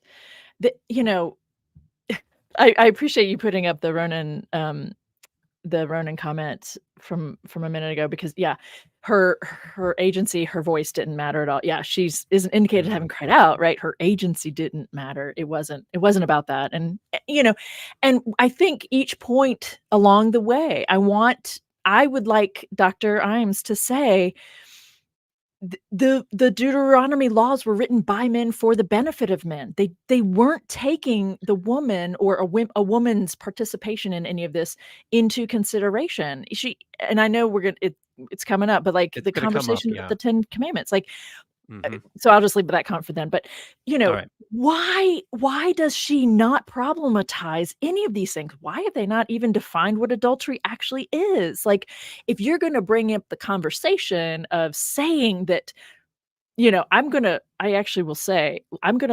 respect the reading that maybe Bathsheba was willing. I get that that's a way to read it. I had a student do that actually at one point at one of my first couple of years of teaching. And he wrote like a poem of, from Bathsheba to David that she'd been, pining after him from afar. And this was like her best fantasy come true. I'm like, okay, I get that. Like, I see what you're doing there and I see how you get there. And I get that. And I also want to ask him about his own fantasies. But anyway, like, that's fine. Right. I get that's a way to read it. And so I respect readings that are different from mine. But as a biblical scholar, I want to be really clear that Dr. Imes is protecting male needs, male perspectives, male interests, and is not problematizing those, right? Not to mention just at all, just that very dynamic. That dynamic is not problematized at any point in this interview. The very let's just posit this actually took place. A king calls for a woman. And he forces himself on her. She doesn't ever talk about it. That's the thing. That's the question. And it is not talked about in this interview. He sees a woman he wants, right? Wow. Yeah. He wants to have sex with her. He does. End of story. Like, in that moment, what is that like for Bathsheba? I mean, it's the same with Sarah when Sarah's pimped out by Abraham in chapter 20 of Genesis. Right. Like, can we talk about what that would be like for them? Like, I don't care if she finds him attractive. It's still terrifying. Like, I don't know. Like, I'm trying to imagine just really being down for that. And it's hard for me to get there. Yeah. I and maybe that, that's this might, yeah, there's that too. Something to consider, I think, in line with that too, is and I think this is part of what you're saying here too, right? Is this is a woman who is put into a situation with a total stranger. They do not, I mean, it seems, right? Well, he doesn't know who she is. Right. He doesn't. Right. She knows him by reputation. Right. Probably. Right. But at that point, they don't know each other. Right. At all. And it just, Right. She's brought in. He does the thing to her. Right. And sent home. And she's like, by the way, that worked because, I was purifying myself after my period. And now we got a little thing going on. Hi, Vashti. Yeah. Okay. Vashanti. Sorry. I know. Just called you Vashti. I've done it before too. I think that's a school name. That's okay. Vashti's cool. That I'm cool with that for now. So whatever people are arguing about, consent and agency and all these things, at the end of the day, the text is extremely obvious about this. And evil was this thing that David did in the eyes of Adonai. But I'm gonna. It doesn't be like, oh well, okay, and it's clear. Like, look, not just they've taken his wife and sleeping with her. He went over the top. He found out like, oh, she's gonna have my kid. Everybody's gonna figure this out because he's not sleeping with her. There's no cover for me, and he gets him killed. Right. So that's I just like want to the last straw. Vashanti, the story isn't clear which part God is angry at, though. That's, to me, that's important because the next chapter. What's that? We didn't read Nathan's rebuke. No, I mean we didn't. But even with that, like we could talk about that if you want, but it still isn't clear. And from my perspective, when it's what the thing that David had done was evil, which thing? Because he did several, right? He did at least 3 deceitful things, and one is the one we're talking about, which is this thing of whether or not he actually raped her. And that is not the thing that anyone's upset about. That is not the thing. Not in the text. Not in the text. Also, not in Nathan's rebuke. It's not. Whether he raped her or not is not on the table. There was something that, here we go. Even Jackie was saying it, like, the rabbis don't whitewash it, they blame David. Like, yeah, obviously. Okay, they blame him, but question for what? You said, hey. For what? Exactly. That's the question you should be asking. Because like, people, well, which one is it? It's all of it. It could be all of it. It could be all of it. Question, like, what's the evil part? And it's like, why can't it be all of it? Why is it just one thing? Okay. Sometimes I like that the text is vague on purpose, because these are open questions. Like, you read it and you don't just go, oh, that's it. It's a straightforward story. Sometimes it is, and sometimes there's open questions, and it's meant to be turned over and turned over and turned over. And yeah, it's something that you don't have to paint yourself into one corner. It could be all three. It could be 2 out of the 3. It could be, one. Ask those questions, really wrestle with it. But. I just because you have this thing on the screen. No, can you put that back up? Because that was really helpful, because it helps me to highlight one thing, of very interesting thing to me about the terminology and the middle section. And when the wife of Uriah, it's actually in the Hebrew, for those who can read the Hebrew, it's actually the woman of Uriah, heard that Uriah, her her man was dead. She mourned for her Baal, not her husband, her master, her Lord. Yeah. And it just, and so the language, the verbs about marrying, the verbs are about taking or dominating over, we don't have sweet. So even this very kind of literalistic kind of a translation has also been influenced by modern concepts of marriage that are then put onto this passage. There shouldn't, I don't think we should have husband and wife and all that. It should just be woman and man, or, anyway. And so this is part of the problem, from my perspective, in the bigger conversation here is, anyway, so my point is made. Yeah, that's the thing. I love that. And that's another reason I'm a proponent of reading it in the original language, because these are things that translators sometimes take liberties with, and their intent probably good. I don't want to ascribe an intent to people, but like the text literally is like, and when heard the woman, Uriah was dead, her man wept for her Lord. Like, the woman wept for her Lord. And it's like, y'all, that's a completely different connotation than wife and husband, and like, or lover or parent, whatever. That's completely different context. We're reading right now. We're almost finished, but for Josh's and my Hebrew reading stream, we've gone through Exodus chapter 21, and I was this actually caught me a bit off, because I've not read that entire text in Hebrew before, but consistently throughout that text, dealing with matters of what happens, in terms of the relationship between people and their slaves. The text goes on to talk about, this is the goring ox section. And one of the things that struck me about the goring ox section is the way the ox is described is consistently relative to its owner is with this term, Baal, the Lord of the ox. The ox is Lord, the master. Exactly.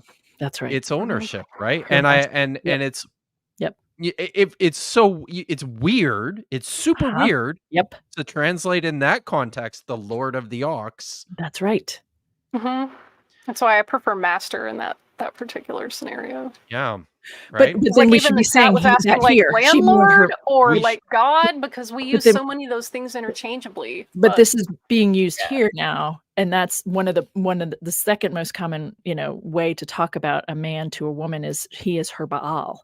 So are we going to call him her master or her Lord in that case too? Like that's to me, at least I thought that's what you were getting at, Kip. Like this is very powerful, helpful anecdote, right? Like a Baal. Let's talk about that. What does that actually mean? So, well said. And before we continue, Jen, because you've brought it up a couple times now, and I hate to put you on the spot, so just tell me to go away if okay. But could you give us like 2 or 3 sentence definition of the difference between or just what is adultery from the perspective of the Hebrew Bible? Yeah. And it's the same in the Newer Testament, by the way, because it's, at least according to Jesus, it's confirmed by him in Matthew 19, which is kind of fun and also disturbing. So adultery. Yeah, thank you. Adultery it's an issue about inheritance. It's an issue about who's impregnating, who's putting their sperm in the uterus. Like, that's what it's about. And it's about property. And so adultery is when a man, regardless of his marital status in our eyes, when a man has sex with someone else's woman. That's it. The woman already belongs to another man, so you don't get to have sex with her because someone else, that's someone else's property for having sex with. That's kind of a raw way. I'm just going to leave it like that. But that's good. I think that helps to contextualize this conversation. Right. But maybe right? Yeah. Yeah. So maybe let's watch the next segment. Oh, you just made a really important point that I didn't put Okay, together until let's just do now. that. Which No, is okay. that when you just said that, it's like, yeah, whether it was adultery or not, like, they're not talking in this interview. They're not talking about the difference between adultery then and now. And it was adultery, and adultery isn't consensual for the woman. It doesn't matter if she's in for it or not, if she's consenting to it or not. And so it is adultery and it's rape because he forces it upon her. Sorry.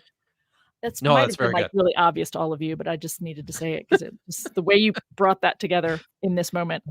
Okay, back to Clarity's you. important. And the Clarity's fact that to many evangelical types, when they hear the word rape, what they hear is violent, forced sexual contact. They do not understand that word to include power dynamics and coercion.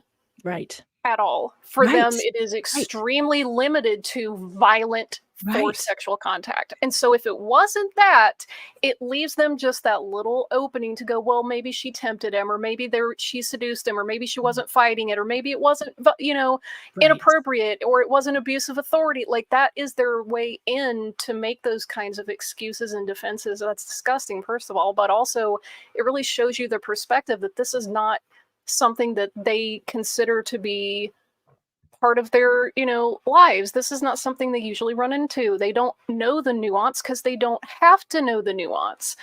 And that's why they're having these conversations over and over and over. When, she brought up the Southern Baptist investigation, that's exactly some of the conversations they were having is, hey, even if you don't want to say that this is, rape or sexual assault, it is absolutely abuse of authority. And a lot of them will go, yeah. And then then people will say, well, why didn't you leave the room? Or why didn't you get out of that position? Or why didn't, and it's like, you're asking the wrong questions. Because they couldn't. Yeah.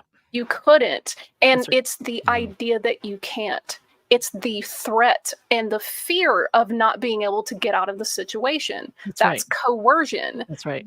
Those are things that they don't talk about, and you should. That's why you have people still struggling with the Me Too movement. It's abuse of power. It's coercion. And you have to have those conversations in order to really engage with this topic. Yeah. All right. Yeah. Let's watch the next segment. We should probably we'll talk about that, and then we'll look at a couple more super chats before we move on. Okay. This is a question I have for you. Is it possible that Bathsheba really wanted this? What got me going down that path is when you were talking about the mention of Uriah. I love what you said. The main point is about David's sin.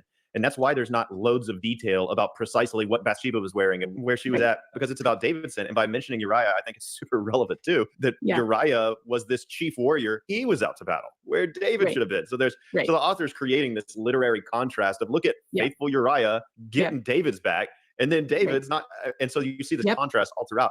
And so I think that does beg the question of, can we even know whether Bathsheba was consensual in this? Yeah, really good question, Michael. I would say that the narration of the story is totally matter of fact, business as usual. David did this, then David did this, then David did this.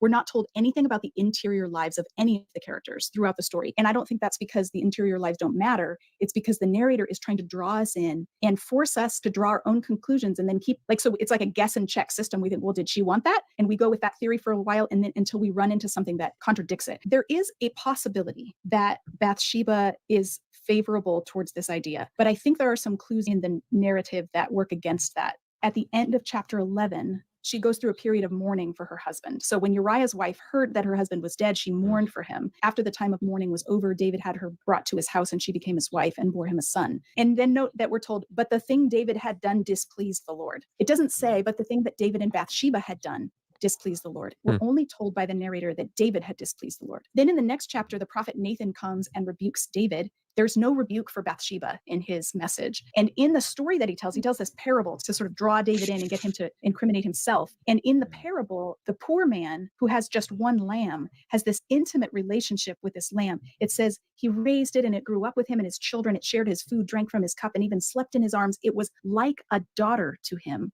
We can't map this exactly over onto Uriah and Bathsheba because they're not parent and child, right? But I think Nathan very cleverly says it was like a daughter to him because the word daughter. Are you pause? Yep. Okay. Yep. And I was anticipating her comment, but because the word daughter sounds like Bathsheba is what she's saying, but I just want to throw in there.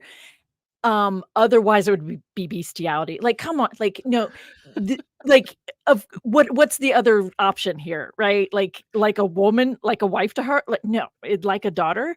And anyway, I think it's interesting, this move. I think it's true, right? Daughter is Bat and Bathsheba is her name, and I get that, but I feel like she's moving us away from the point of the story, which is this is property.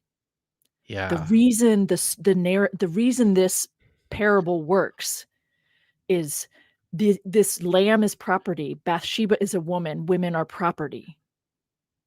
And it's frustrating to me that she does not ever at any point address these elements of the story, of the reality, of what marriage is.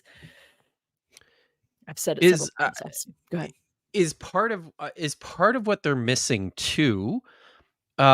Just the way that Nathan's parable has contextualized this relationship is an incredibly infantilizing view of women, just generally, right? Like within a marriage relationship. And so maybe we should actually just embrace that and say that is how they all saw it. This was an appropriate parable. Like, what if that is the case? I think that is the case. Nobody skipped a beat in this story, right? Dave's like, oh yeah, I know what you're talking about. Like, I got this. And that's wrong to take someone else's property. Mm-hmm. Mm-hmm. Even if they loved it. Oh God. Or especially because they loved it, right? It's just... This is the paternalism that comes in a lot, where you have like that hyper masculine, like, man, you're supposed to defend your women and daughters and houses because they're the weaker sex, but that doesn't mean they're less than you. I mean, it totally does, but don't tell them while we're in the same room. Like, they need to be protected and kept safe because, they're delicate and you need to be the strong protector. It's infantilizing. You're not given that agency or self-sufficiency. They need to rely on you, and it's ego how trip, many men crazy. 3 weeks ago when Trump was shot, right? How many men on the internet were absolutely scandalized by the fact that there were women in his Secret Service detail? Right. Like, I think this is one of the things that maybe surprised me the most in that whole conversation. And my God, I saw a lot about that, like a shocking amount. Yep. But this is what we're talking about. Right. That is part of what we're talking about, for sure. Yeah, for sure. Part of And it. it's true. They're all interconnected.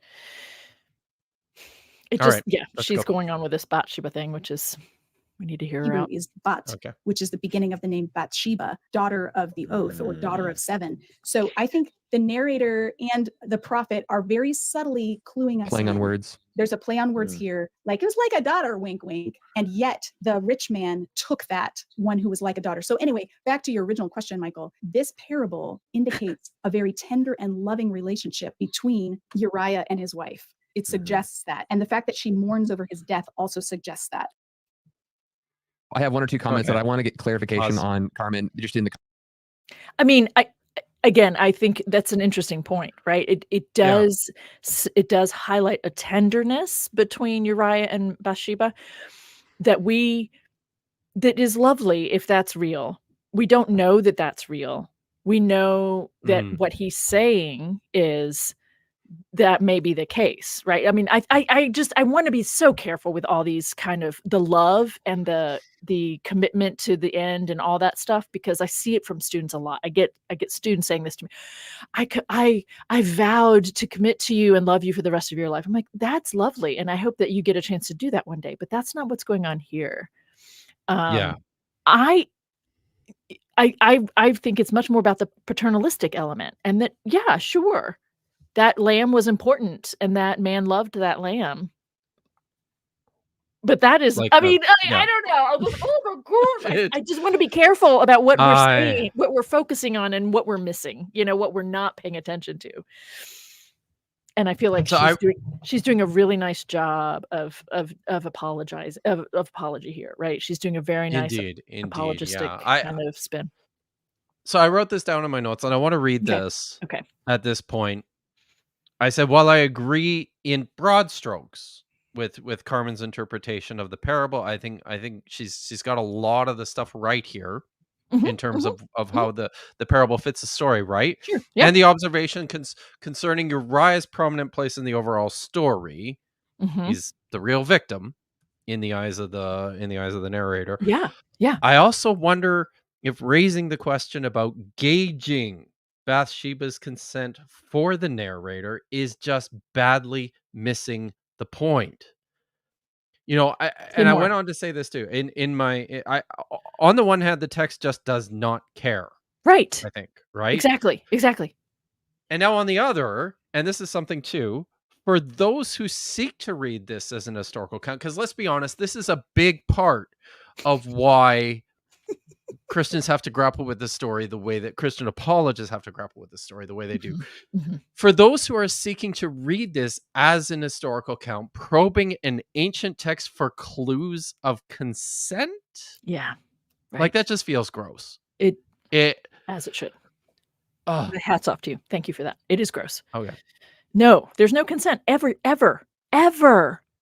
Like, not even in the things that we call marriage. The pairing up, there are one or two women who are game, but what are their options, right? I mean, this was a thing that came up when the Diablo critics engaged Gavin Ortlund a couple months ago, right? That we weren't ever actually saying that in the Hebrew Bible, what we call a marriage, that relationship is established, is forced upon a woman. Like, we didn't ever name it or like clarify, and I wrestled with that afterwards, despite the issues that came up. It was more like, in the moment we were we were all dancing around this, right? That biblically speaking, marriage is forced upon a woman. What the relationship we call marriage is forced upon women. Yeah. And that is never, that's not being talked about, much less this issue of David saw her, wanted her, brought her to him, tapped it, sent it home. Like, that's an object he just had sex with, Right. Anyway, sorry, back to you. Okay. Vish, can we do a few super chats and then we'll continue? Yeah, I love super chats. I do too. I know. People are lovely. Right. Thank you, Ronan of Stag. From Ronan of Stag. Happy birthday, Dr. Bird. Wishing you all the best and many more to come, with lots of great emojis there, including cake and champagne. Yes. Aw, thank Matthew you, K. Happy birthday, young lady. I hope you have a wonderful day. Much love, my friend. Awesome. Thank you, Matthew. This is my friend Pat Lowinger from Discovering Ancient History with Pat Lowinger. Shouldn't be reading from the original Greek. I mess this up every time, Jen, and honestly, it's you keep going to read Hebrew. I think it's probably just painfully obvious. I might as well just be transparent about it at this point. It's because my chops in Greek are just not as good, right? So I avoid it. What else can I do? All right. Kids will love this story, King George and the Ducky. I don't get it. I'm sorry, Pat. I was like, am I missing something? No, I'm sorry, I bet Pat. there's something funny there, though. I think there probably They were is. talking about the Veggie Tales version of this, where you see a guy with a little ducky and a okay. So Yeah. the parallel of Sweet. Nathan's story was turned into Yeah. okay, yeah, for little Oh, kids to really? identify with. Oh, That's okay. cute. That's cute. All right. Archival Blob Oh, will love to listen back to this tomorrow. Sweet, lovely. yes, Thank you. and then just keep, you can put it on repeat too. That Right. works. Super sticker from Ronan a Stag. I Thank you very feel much, the love, Rhino Stag. That's so Yeah. sweet. Yeah. Oh, Stephanie. Stephanie. It sucks that she Okay, had to thank you. We lose her haven't gotten child. to that Okay. yet. Totally with you, Stephanie. Thank you. And the way that's handled in this interview is also problematic, right? But definitely yes. And yeah. Do you want to say something maybe just on that point, on the critical, like what that means, like within this ancient context for a woman, what does having children mean in the broader Well, scheme? Like, I guess maybe what I'm kind of getting at here is there's a whole social economic question to this. It's not just losing a child, right? Like in my reading of the text, in my reading of the culture, women secure their inheritance and their survival mhm, through being mhm, attached to a man in the first place mhm. and then having children Giving him in the a second son. place. Giving him a son. Yeah. Yep. That is very appropriate to state up front, and where my mind went and my thoughts tend to go, and I don't know if this is what Stephanie meant, but the story makes it sound like David is the only one who's being punished when that first child Yeah. dies. And Yes. nobody talks about the fact that Bathsheba did nothing wrong to begin with, and she's punished right alongside of him and isn't even pointed out as suffering from the loss of that child. It is really dear and tender and vulnerable the way David is depicted, right? Like being so torn up over this child getting sick, and the way, like that's a beautiful moment to be on, in my opinion. But nobody's talking about how this all nobody talks about the fact that Bathsheba's forced to go live with a man who raped her. Like, what? Like, sure, he's taking her in, he's taking care of her. That's a big deal. Like, that is actually a big deal. We'll take that. It But is a big deal. Yeah. right? But there's the other side that nobody's, it's not in the narrative it's not highlighted in the narrative, where nobody's talking about it, that like, well, she's just, she's hung out to dry, and so David's taking care of that, or what, or he just wanted to keep Yeah. having that, like whatever. Anyway, so the idea of a woman losing, sorry. No, I was gonna say I have some other thoughts on that, but Yeah. we'll get to those when the time comes. But yeah, go ahead. Yeah, the whole thing about she had to lose her child for David's evil deeds. I mean, I think that's more on the contemporary understanding of how this plays out. I mean, right? I mean, Yeah. for Bathsheba, yes, in the context, historically speaking, it's tragic, right? It's tragic that he is smiting her multiple times, and it does leave her vulnerable, right? It very much does. Yes, extremely so. So yeah, but thank you very much, Stephanie. Mhm. And LDEM, happiest day. Happiest Thank you. of So days, sweet. Dr. You guys Berg. are all so Pretty sweet. great day. Yeah, it is actually. Awesome. Birthday. Happy birthday. No, thank you. I decided to Nice. sparkle. Oh, It's wow. my birthday. I'm gonna Sweet. sparkle. Very good. I'm wearing my I just want to show. I'm wearing my new Oh, Neff Mickey Mouse t-shirt today. okay. So I don't know what it's Neff very is. I feel really bad that I don't know. it's like it's just a t-shirt company, but they're Oh, like okay. Okay. they're like my new favorites. So Gotcha. Okay. anyways, sorry, Okay. Vish, can you fix this? I don't know how to fix it. The I put myself. Thank you very much. And then and then we can get. Oh, Yes. one more from Stephanie. Yes. Thanks for the $5. She was Yep. lucky enough to be comforted by. That's right. That's right. I mean, That's the way true. it's Yeah, that appears in the narrative as well. Yeah, it does that he comforts her, but this really, is a like, question. this is Yeah. like the dude who actually caused the trouble and who had her man killed. Like, really, I'm gonna be comforted by him? This is Fuck off. this is the way a man would tell this story, Exactly. right? Yeah. So yeah. Yeah. Okay. Let's continue.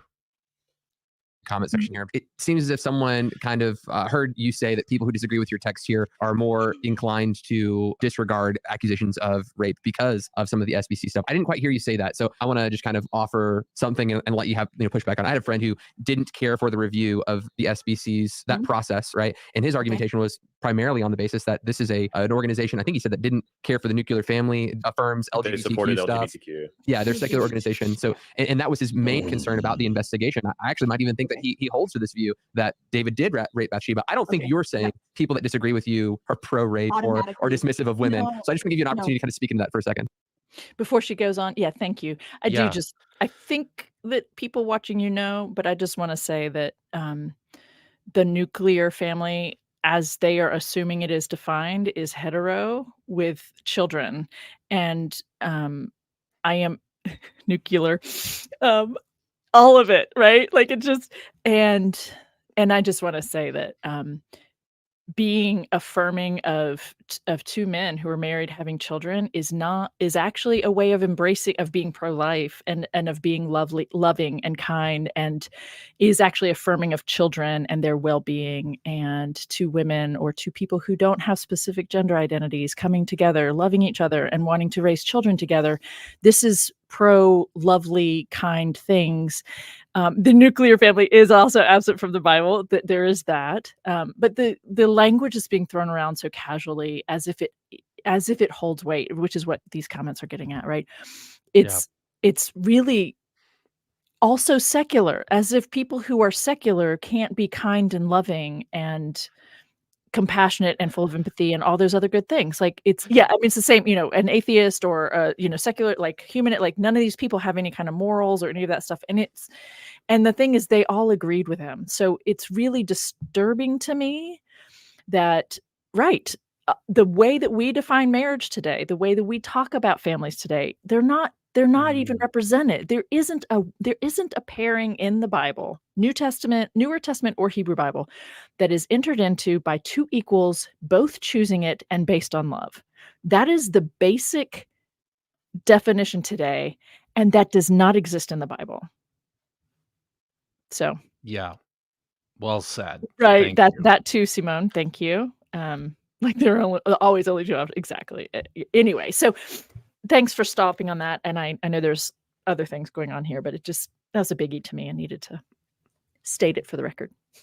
Okay. What I should have said is that I have noticed a correlation. I don't have like statistical evidence that it's always this way. And certainly people are complex and have complex reasons for what they think. What kicked off the latest Twitter sensation over this story were at least two very vocal individuals who were arguing that this was adultery, not rape, and who were at the same time being very vocally dismissive of the investigation in the SBC. And it does seem like the debate sort of lines up in these two camps. So you might be an exception to that. You might think that David raped Bathsheba, but you are disinclined to accept the SBC report. Like maybe you're an exception, but it does seem like there's a correlation, at least generally speaking, between those two views. So okay, let me ask you a question about your at the outset here. 10 Commandments. I think like I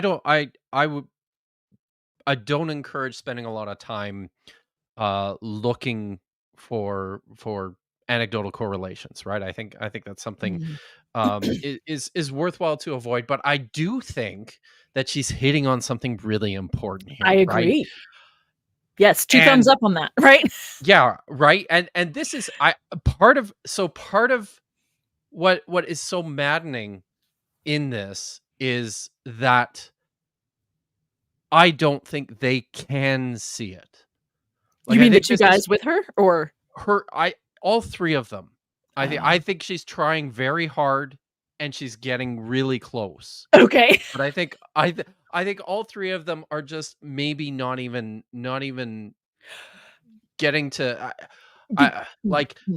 So this reminds me a little. Like it reminds me a little bit of, and I'm going to bring it up again. Gavin, when we critiqued his video and you made those comments about concerns that it raised for how, and let's just leave him out of it, concerns that these approaches raise for how victims are treated within some of these contexts, right? Like they'll get to some of this in a bit, and I think it's good.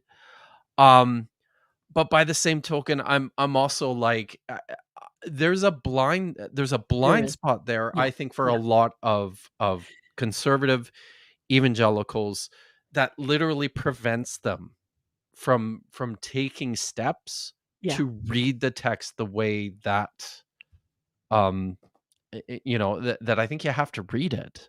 Well, her observation that there are people who are resisting the claims of the the investigation, Yeah. that those people, like, she is saying it, but she's not saying it. I think, is that what you're Yeah. getting? Like, she's not Yeah. acknowledging that there are people in the Christian tradition who come by that resistance honestly, because it's in their own Yeah. scriptures. They're being taught it by the thread of the scriptures that does say that women are property, that does do this whole stuff.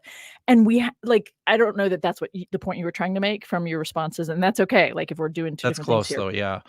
but like, she's observing this correlation, but she's not talking about why people get to the place of focusing on what women wear. It comes from these scriptures, right? Like so so maybe I'm misunderstanding what you were trying to say there. No, so I think maybe I should Will it be yeah, teased out now in I'm something else she says? maybe. Let me just look at here what I have. Okay. The undercurrent of what she thinks she sees is an important one. That is, those who do not perceive abuse where it occurs are also less likely to have the temerity and skills to confront it. Yeah. So I think her intuitive response is really similar to how you, I think, responded to Gavin in a previous Diablo credit. Like this, I think this is what it reminds me of. Like, it's similar in the way that you responded to Gavin in our previous show, and also maybe some of the blowback from that as well. Oh yeah. Right. Like she's getting a lot of resistance. I think she got a lot of resistance, I think, For from making within her that, own camp too. for making those Even making observation. this observation, right? That's fascinating. See, I didn't look into Yeah. any of that, so that is fascinating. Yeah. And I think that is important. It is also, to me, part of the scriptures themselves are what create this Yes. lack of awareness. Yes. And it's this inherent need too, which I think we'll need to talk about a little bit as we continue here, but there's this inherent need that drives everything in a conversation like this, whereby at some point we have to rehabilitate the text. Right. That is always the end goal. Once whatever muddying we're willing to do, in the meantime, we're going to get to a pretty There's place. got to be a rescue. Right. Yeah. Okay. All right. Okay. Remember that time you told me you wanted to get through the whole video? I smiled because I knew that wasn't going to happen. Let's just plow. Let's go. We're just going to go. Committing adultery seems primarily commanded toward men. And why is that important for our interpretation of the story? Good question. So the Ten Commandments is my area of expertise. That's what I wrote my dissertation on. And I think most scholars have recognized that they're framed or phrased as if they're addressing the male head of household. So you shall not covet your neighbor's wife is how it's phrased. It's not you shall not covet your neighbor's husband or wife. So if it's addressing a male head of household that he can't covet his neighbor's wife, that does not mean that it's okay for a woman to covet her neighbor's husband. The Ten Commandments are addressed to men. The man's job then would be to convey those commands to his family so that his family can be faithful in living according to. I mean, are you cracking up? Are we all cracking up at this? I'm laughing. That's I'm laughing so on the inside. To me. Okay. It is. Yeah. Right. Yeah. So just it didn't mention women, so we're just going to assume that they would tell the wife. Naturally, they would be telling them at home how to do that. No, that is just so frustrating too. It's funny, but also frustrating. Man, talk about assumptions. She says as if it's only directed to men. No, it is only directed to men. It is directed only to men. Right. It is. It is only talking to hetero men. The text will say, speak to Bnei Israel. Speak to the sons of Israel. Okay, that is really common, and we translate that children. It literally means sons. There's a different word for daughters, and there are some cases where it'll say sons and daughters specifically, but like it is an assumption that you put on the text that it means this or that they're gonna do this. Like, you don't know any of that. It is just crazy leaps of logic. Yeah, For this. right. I mean, and it's not just here. It's not just the 10 Commandments. It's also elsewhere. Blah, blah, blah, like Proverbs, the first, like, hello. How much of Proverbs is very specifically to men, young men, exactly. So yeah, it's the full canon challenges her conversation. I think her assumption, I feel, making it pretty. Yeah, I feel like I say this at least once a month, but I'll say it again. The rarest of rare verbal forms in the Hebrew Bible is the second person female plural. Because who cares? That's not who the text is talking to. Like ever. Ever, right. Thank you. So, that's a great little nugget. It's a great little, it's, you know, and it's funny. It's one of those things too, right? Like this is what we all learn.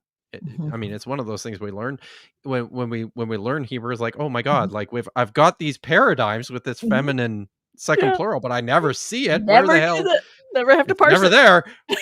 So, but it did take me a few years to put 2 and 2 together. But yeah. Anyways, let's let it roll.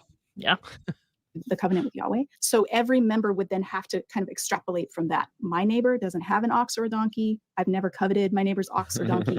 I might covet their car or their riding lawnmower or whatever, right? Like we're in a different situation. We have to do that work of translation to our cultural context. And my point is just that ancient Israel had to do the same thing because the commands were addressed to male heads of household. The king was charged to keep the 10 commandments. And so I find it interesting that we have David, king of Israel, who's supposed to make a copy of the Torah for himself and keep it beside him and read it every day. That's what it says in Deuteronomy 17. And he is a married man with, at this point, 7 wives already. That means that's what happened. And not only does he covet his literal neighbor's wife, but he takes her and has sex with her, which violates Uriah's marriage covenant with Bathsheba. So he's violating his neighbor's marriage covenant. And then he arranges for the murder. Oh, okay. You're not Well, that was that marriage covenant thing. I'm like, the marriage what covenant. What the hell are you talking about? No.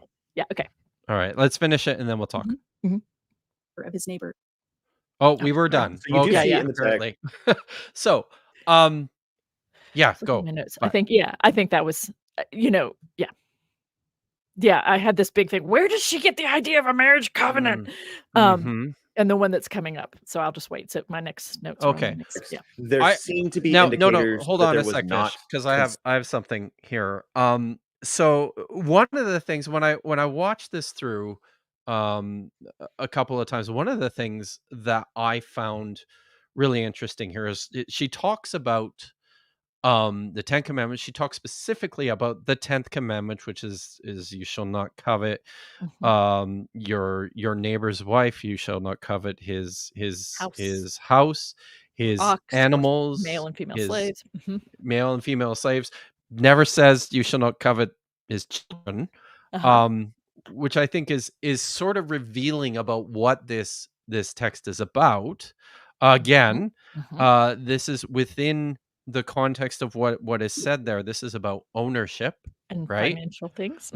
And financial things. Now, when you flip over to Deuteronomy, there's something interesting going on here, Jen, which I think is relevant for this text. So in Exodus, it uses the word chamad, meaning desiring, for everything in Exodus, right? You shall not chamad your neighbor's wife, his animals, his male, female, slave, his house. Nothing. In Exodus, it's house first, by the way, and Deuteronomy wife right? First, yes, first. But anyway, in house it's house first. In Deuteronomy, it's wife first, woman, and it repeats woman. Thank you. Sorry. No. It repeats that word chamad for desiring your neighbor's woman, but then it uses a different word. Ava. For everything else. Interesting. Now, here's my thought about this. I think that the verb switch in Deuteronomy is intentional to specify the point that this is with respect to a woman's sexuality Okay. as property Okay. of the man. Okay. So, but that's it. I think that's the force of what's going on in Deuteronomy that they're reading out of Exodus, and switching the verb, as a means to show that. Yes. I mean, are we trying to say, so don't fantasize, don't whack off to her, to your dreams about her? Because that I Yes, I don't know, but yeah, I didn't work she's out still how property this. I either didn't way. work out how this I know. plays I out just in had to actual mess with film. you and it a little bit because I'm like, oh, great. So now we're being objectified specifically sexually here, and over here it's for the fact that we keep house really well and we're a good cook and we're a good lay. Like Yeah. that helps. That helps. Are you not going to mention the passage where if a woman is suspected of not being a virgin, they bring out the sheet as proof I wasn't good that she is or isn't a virgin? And if there's not, blood on the sheet, which y'all, that is really bad practice. Then they go, you lied and she's not a virgin and I was duped and all that. So like, yeah, her sexuality was absolutely the property of a guy, especially and very much centered around like the marriage night when you consummated the relationship. So yeah, Yep. I Very mean, true. I do talk about that in the book Marriage in the Bible, in particular around the belief, the creation of the concept of virginity, and in the biblical context, it's a male fantasy, right? It's a male fantasy about a woman's body, and I think it's an important conversation. I don't want to derail too much from what we are talking about right now because we could go on forever, and I do need to, get to dinner at some point. I'm just being silly. No, I'm just being silly, but I'm like, oh my gosh, we could talk about that, but no, it's true. Her sexuality is his property, is the man's property for sure. Yeah, either way, women are property at the end of the day. I appreciate that you noticed the difference, Kip. I was looking. Mhm. So You were trying. Yeah. All right, I was trying to read the text. Thank Okay. you. This is a longer clip, but I think there. Let's come to the 21st century perspective of people wanting to say David's a rapist, David's a rapist, David's a rapist. Is this just a 21st century thing? Is that what God was trying to say through the text? Is he trying to say David was a rapist and a murderer, and that's part of the egregiousness of his sin? Or are we just taking 21st century labels into a power abuse situation and speaking so much from our own 21st century perspective? Yeah, good question. I think we need to be careful about not importing modern categories onto the ancient text. So although I'm comfortable calling this rape, I wouldn't insist on it, in as much as I think the text is saying much more than that. This is not just an act of sexual aggression or a sexual assault that's meant to sort of satisfy some sexual urges. There seems to be something else going on here too. Is David, because he's Hey, remember that time that I said that evangelicals have a problem conceiving of this outside of violence? Yep, it's precisely what she's doing there. Very And by the true. way, the story makes it sound like it's very much satisfying a sexual desire. That's just, that's weird that she said that. And let's be real, as uncomfortable as it is, power is sexy. The taking of power gets people off. That is ancient. For some and rape very often, very, very often is about power over the other person. So well, rape is about power. Yeah, that is about not like, power. oh, they were so hot and I just couldn't control myself. No, it's power. That's why, we had these conversations in the 90s. It's like, it doesn't matter what you're wearing because women in cultures that cover their entire bodies still are raped. It doesn't matter what you're wearing. It's about power and control. Right. So this whole like, oh, she's so ugly, no one would ever, it's not about that. Right. That's why they just can't connect. Sexual desire is different from rape. Yep. Yeah. Yeah. Mm-hmm. He's stayed behind in the palace. Is he feeling like less of a man and he needs a conquest? And so he's got his own wives, but he actually needs to sort of have a daring exploit or sort of cross the line somehow to feel better about the fact that he's lounging around in the palace in the afternoon when his men are out fighting on the front lines. So the NIV says, one evening, David got up from his bed and walked around on the roof of the palace. I think, Michael, the translation you were reading said he got up in the late afternoon. We've got a David who was napping probably during the hottest part of the day, which may have been normal in that cultural and a nice siesta, geographical. Sure. Yeah, siesta. So not to say that that was like completely out of line to take a siesta, but like given the context, we were just told that his men are out on the front lines fighting and they haven't likely been able to have a siesta themselves.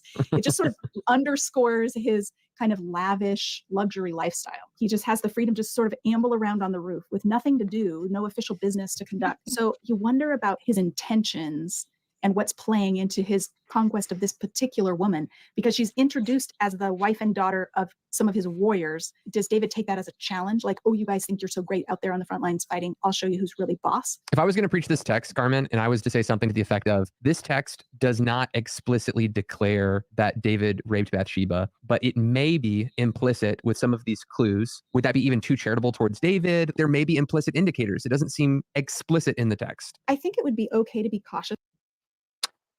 Question.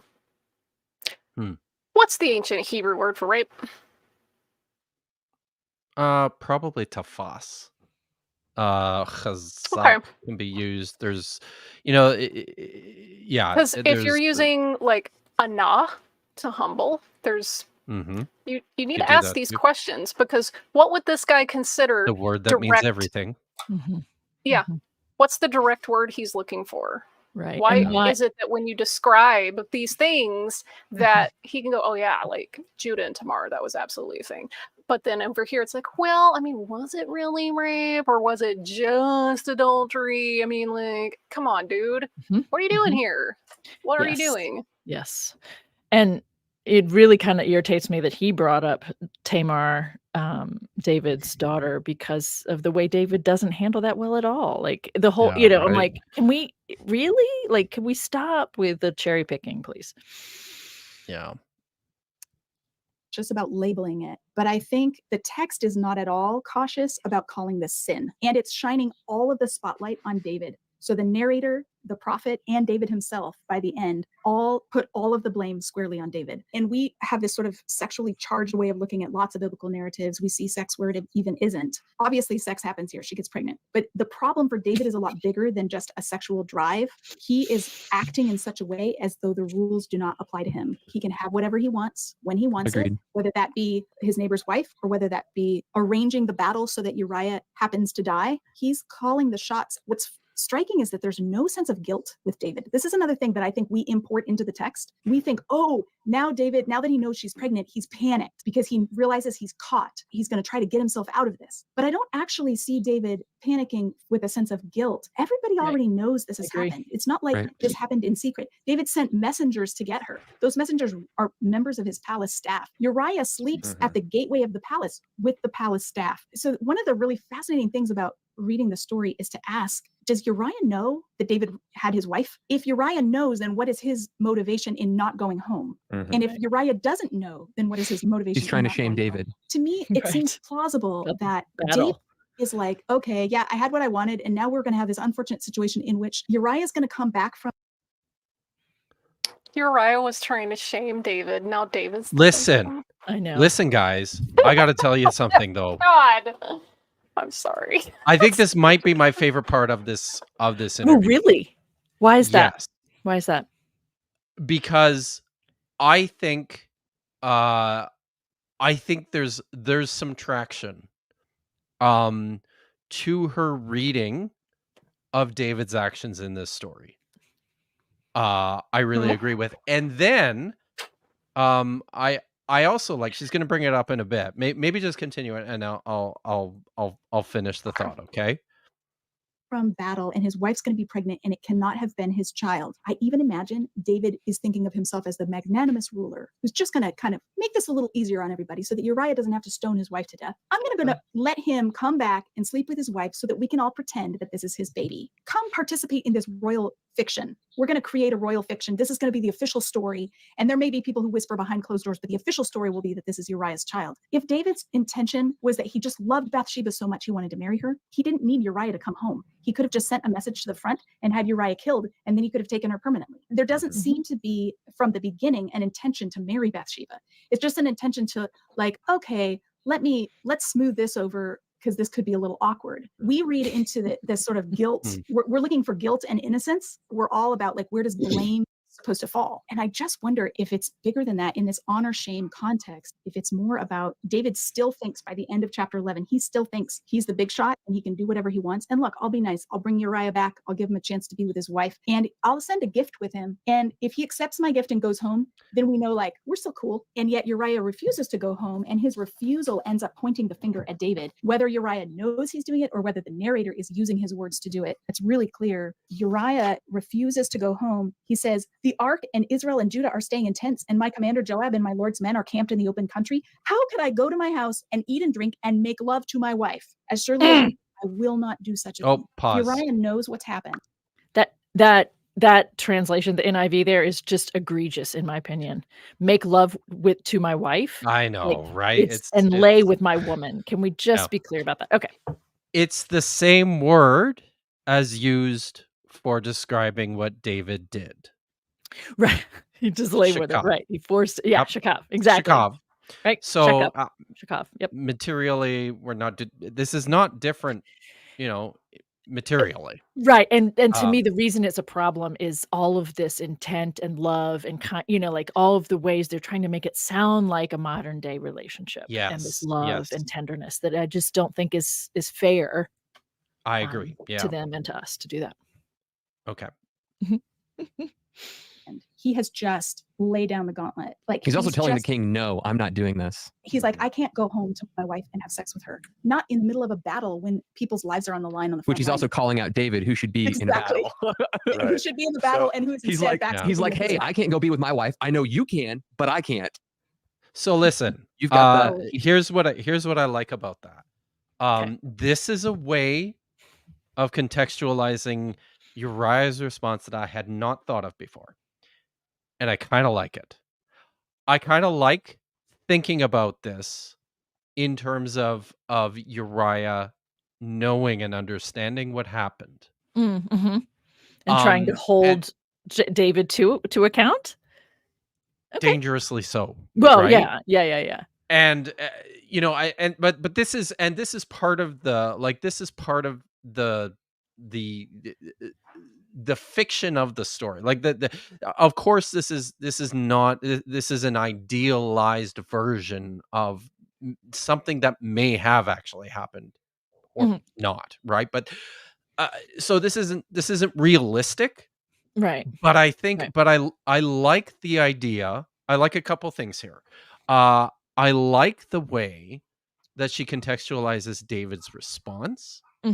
Because that's another thing that I had not thought of before. It's not about guilt. Was that David never had it wasn't about guilt, and David never had any intention of marrying her, but this was just part of the and I have some other thoughts in a bit here too on that. But and that's the other thing I like though too, is how much does this, like when you really look at what Uriah says after thinking, if he has knowledge of this situation and he says, as you live, by your life, I will not do this thing. Right. Yeah. It's powerful. It's very powerful. Yeah. So, but that's what I like about it. So anyways, thoughts? Well, sorry, after I did. No, it's fine. I think I agree. Like, I think that on the level of the narrative and on the level of potential intentions or whatever, I think it's great. None of it answers the question. No. None of this really matters in terms of Bathsheba. Not at all. But it is fun to like, oh yeah, look at Uriah, like doing the stupid, like holding the king accountable, trying to call out the king's actions, and is it, to his own detriment. Like, did he really want to die on that hill? Like, apparently he did. Well, he apparently did, right? And Literally. with that reading. I don't know if it, Yeah. if Uriah was aware or was he naive. I mean, I don't know. Right? I mean, We why just would don't. why would the king Yeah. bring him home in the middle of the battle unless it was for some sort of thing like this, like some sort of cover up? The most badass person. It's Yeah. true. And He the was- I event, mean, guys, narratively, it yeah. seems like the author is really trying to set up a super direct, like, dichotomy between David's, like, lack of morality and Uriah's, like, no question. really, No like, question. that I think And it's- that is "But my men are absolutely sleeping out in the happening. open air. How am I supposed to go home And battle? First of all, I left the Guys. battle and came home, and you want me to party and get drunk and have sex with my wife and sleep in my own bed while they're out sleeping on the dirt? Like, no! It's He's- just like it's very exaggerated. yes, he's a Hittite. Yeah, I know. He's not even an That's Israelite. really He's a important Hittite. too, Yeah, right? Like he's he's a- not yeah. even one of Mhm. the, Right. and he's the He's only, fighting he's alongside, the yeah. only redeemable. I mean, from the perspective of the text and the narrator, he's the only redeemable figure in this story. Yup. Mhm. And that's something that, like, I will come back to stuff like this a lot because, we've had people in the chat that are like, well, I just think it's all made up. Like, okay, thanks. That's Maybe it real is. helpful for the discussion. Like, It might be. okay, Maybe it is. so what if it's made up? Cool, don't care.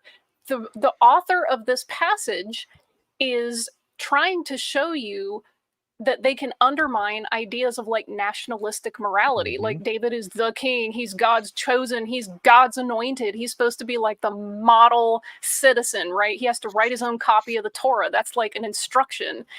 And yet here he is doing this really horrible thing, and yet the Hittite, who is historically one of the main foes of Israel, is the only upstanding guy there. So there's a lot going on in this story, and that's very Yes. subversive when you know what to look for. So there's value to studying this because the author might have been writing under a situation where he's supposed to be promoting the national good and, like, being very propagandistic, and decides to kind of wink and nudge a little bit at that. That's a possibility.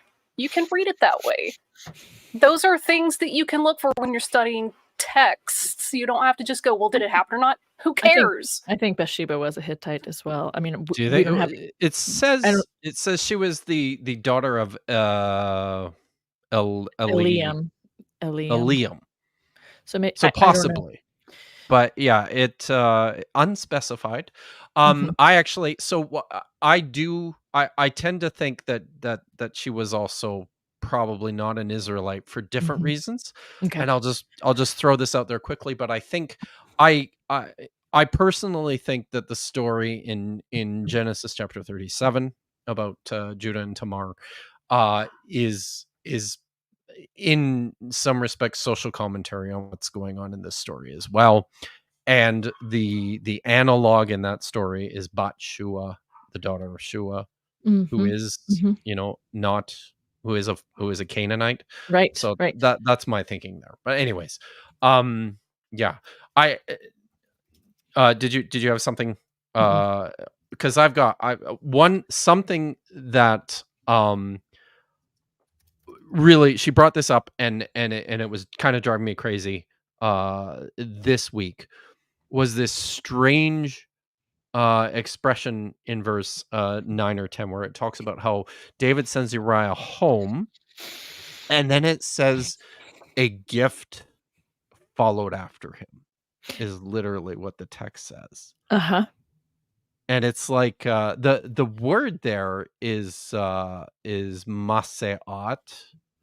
It's not a common word. It comes from the verb nasa, right? Oftentimes it's used in the context of delivering oracles and prophecies as like a Interesting. like a burden, right? Most translations call this a ration or a portion, like a food, like a food gift Okay. of some kind. Okay. And I'm sort of I think that's in line with what it probably means here, but I'm still, one of the things that I'm thinking through with regards to this story too is there's this, that David sends something along with Uriah home, And then after Uriah is killed, David does take Bathsheba and adds her to his household. Right. Part of me wondered if this was a way of him almost attempting to provide, or is the text telling us this is a way of providing compensation for what he's done, almost like a bride price, but without being a bride price, because it can't be Right. a bride price. It's not a Right. mohar, but Right. because I mean, she belongs to Uriah. But I don't know. It was just one of these things that I just couldn't figure out what Well, that was doing in this story.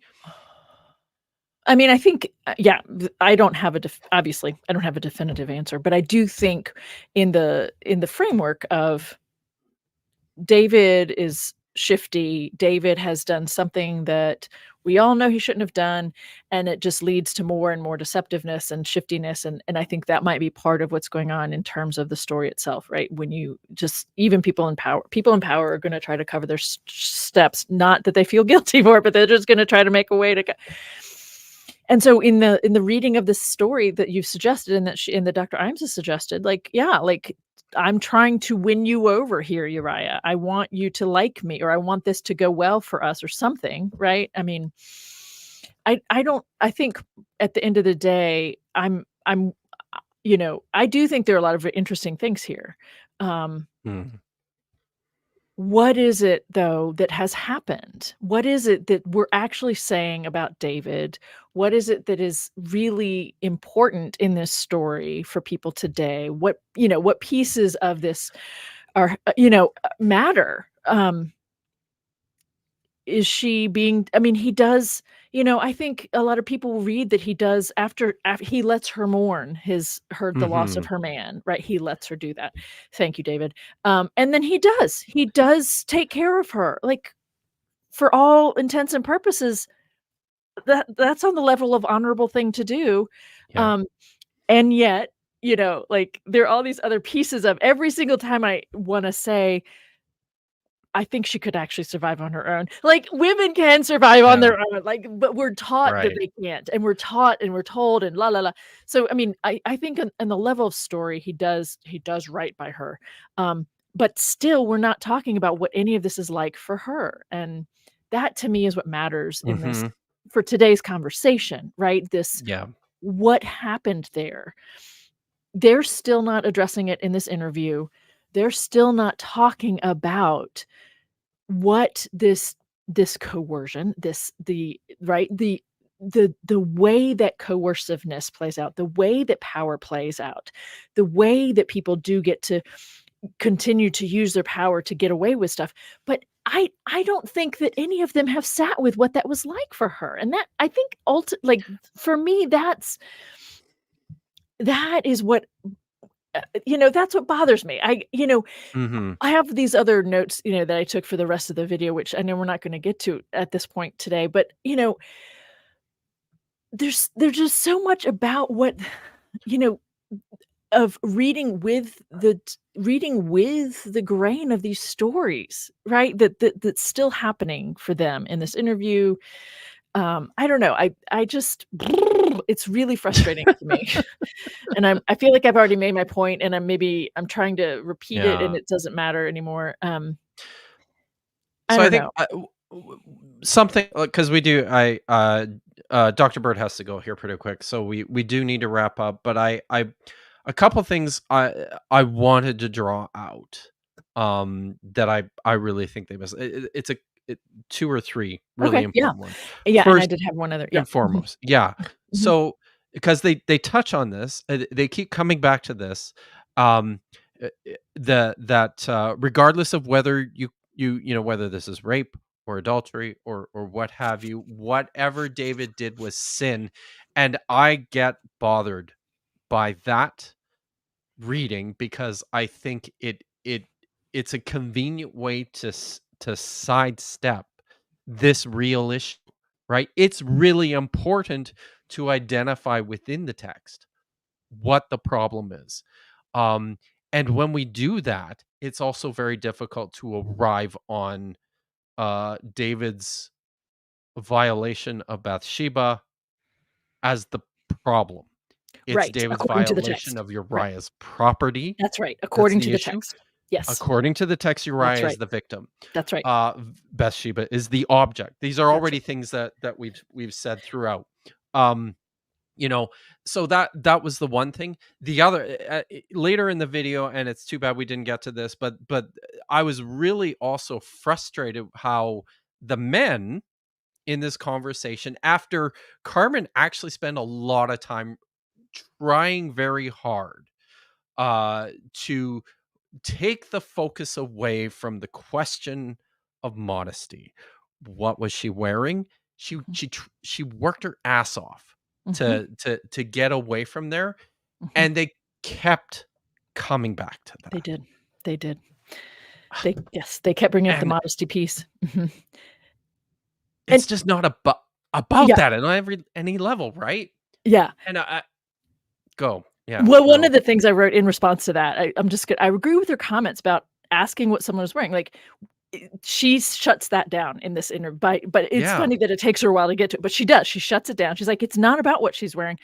And then my comments, "Wouldn't it be nice if people started to ask what the perpetrator had been watching or reading, or what kinds of conversations had they been having prior to the encounter where they Boy. forced themselves upon someone? What kinds of role models Right. does this perpetrator have? What kind of stories, like, are they reading biblical texts that teach them that women are property and they can go do whatever they want to with them and they can get away with it, or it's not such a big deal, or if you don't get caught, it's not, like, why don't we start talking about that, Yeah, I don't absolutely. it's not a anyway, Yeah, listen.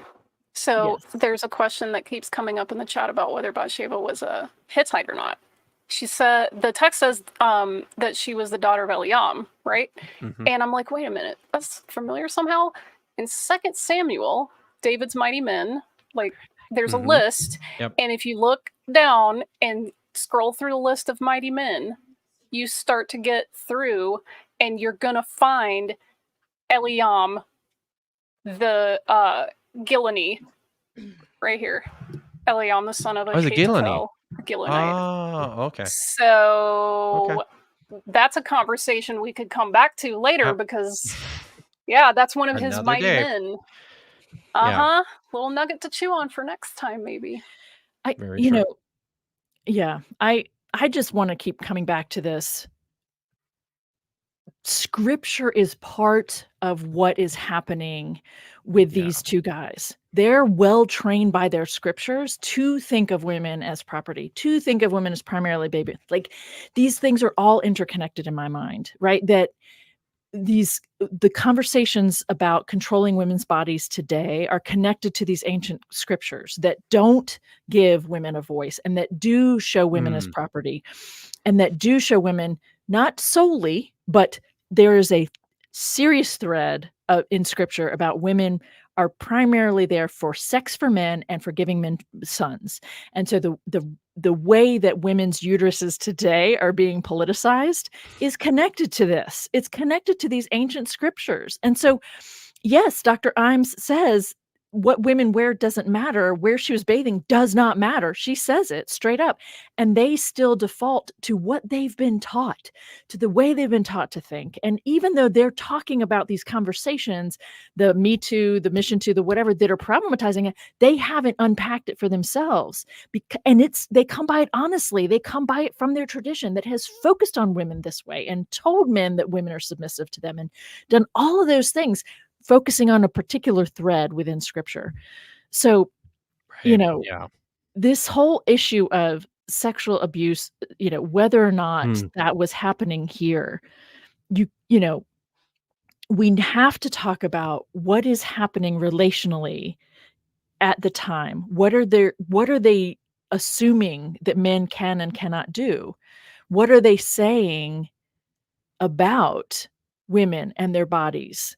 And none of these conversations can be fully addressed until you actually sit with those pieces that we've already said multiple times. Yeah. Now, does the question of modesty Because in particular in the way it's brought up in the latter parts of the video, they talk about how there's a text for that. They mentioned it a couple times. Yeah, You know, they there's a do. They text talk for, about women and dressing modestly. I mean, in the first place, I think it's probably really problematic about even in terms of how the Bible understands what that means. It's terrible. Oh yeah. It really is. When you're telling women they can't express themselves ultimately. But anyway, yeah, it's problematic in lots of ways. This is also an expression of control and ownership too. Totally. Yeah. And it's never, there's never a comment about how men should dress. Like, really? Yes. All of it. Yes. Very true. Yeah. All right. Well, there's like 2 or 3 super chats left here, and let's then do 'em. and Yeah. then Let's do yeah. 'em. Okay. So I think do you have those, Vish? Yeah, there we go. Yep. Stephanie, Yeah. thank you for the You did. $5. She was Yes. lucky enough to be comforted. Yes, we by did him. address this one. Yeah. Yes. Yes, thank Happy you. Women's Fiction Day. That is how I think of it. Thank you, Anina. It's good to see you. Good. Mhm. And Jamie Gallier, thank you very much. Much appreciation for the discussion. Happy birthday, Dr. Bird. Jamie. And thank you. I'm so honored that you conceded to spend your birthday hanging out with me. So that's fun. What better gift to give myself than to get to hang out and have a conversation with you? Hey. Yeah. So I'm sorry everyone that we didn't get through the whole video. That's just, that's always my fault for being like way too ambitious about how much I think I can do in a stream. So yeah. I think we touched on the important things though, and we did kind of we did look ahead at some of the things. And I think we said the most important stuff. So I think there's one more thing. And then we'll shut it down. Now, towards the end of the video, the final thing that they do is this point about how when it was all said and done, David was rehabilitated and forgiven, right? For these egregious shortcomings, and the message here, according to them, is that no matter what you do, there's forgiveness for you in Christianity. And I'll be honest with you, in the last stages of my, I'm not a practicing Christian. In the last stages of my Christian life, this was one of these things, right, that started to turn things for me, was this idea of unconditional forgiveness and rehabilitation. And it sounds, I think what something to me, while I was a practicing Christian, sounded wonderful and beautiful, and it started to really become hugely problematic and toxic. And I think it's just in the end, this is just a way, like, this is how the problems like this persist. Agreed. And very quickly, I want to throw this out there. Yeah. Psalm 51 used to be one of my favorite psalms to sing because it's the confession psalm, right? And what drives me crazy is that in that psalm, the lyricist says that David sinned against God and no one else. And I think that is a part of this issue that people that I had, right, that Christians have about, ultimately when we sin, it's sinning against God. Right. And that's the biggest problem. And everybody else can just eat it or whatever, or just get over it, or I'll apologize to them. But I know that the one who I've really offended, I have confessed to, and it's a very easy grace and all that kind of, easy stuff. So anyway, for me, I meant to bring it up earlier and just forgot. But yeah, like the way this story is handled feeds into all the issues that you were just referring to, I think. Yeah. All right. Thank you for having me on your channel. Thank you for this fun conversation. And I hope we hit on the things that needed to be touched upon for everyone else. Thank you for coming very much. I really appreciate it. Do you have anything you wanna plug, stuff going on in the next week or two? Nice inner space.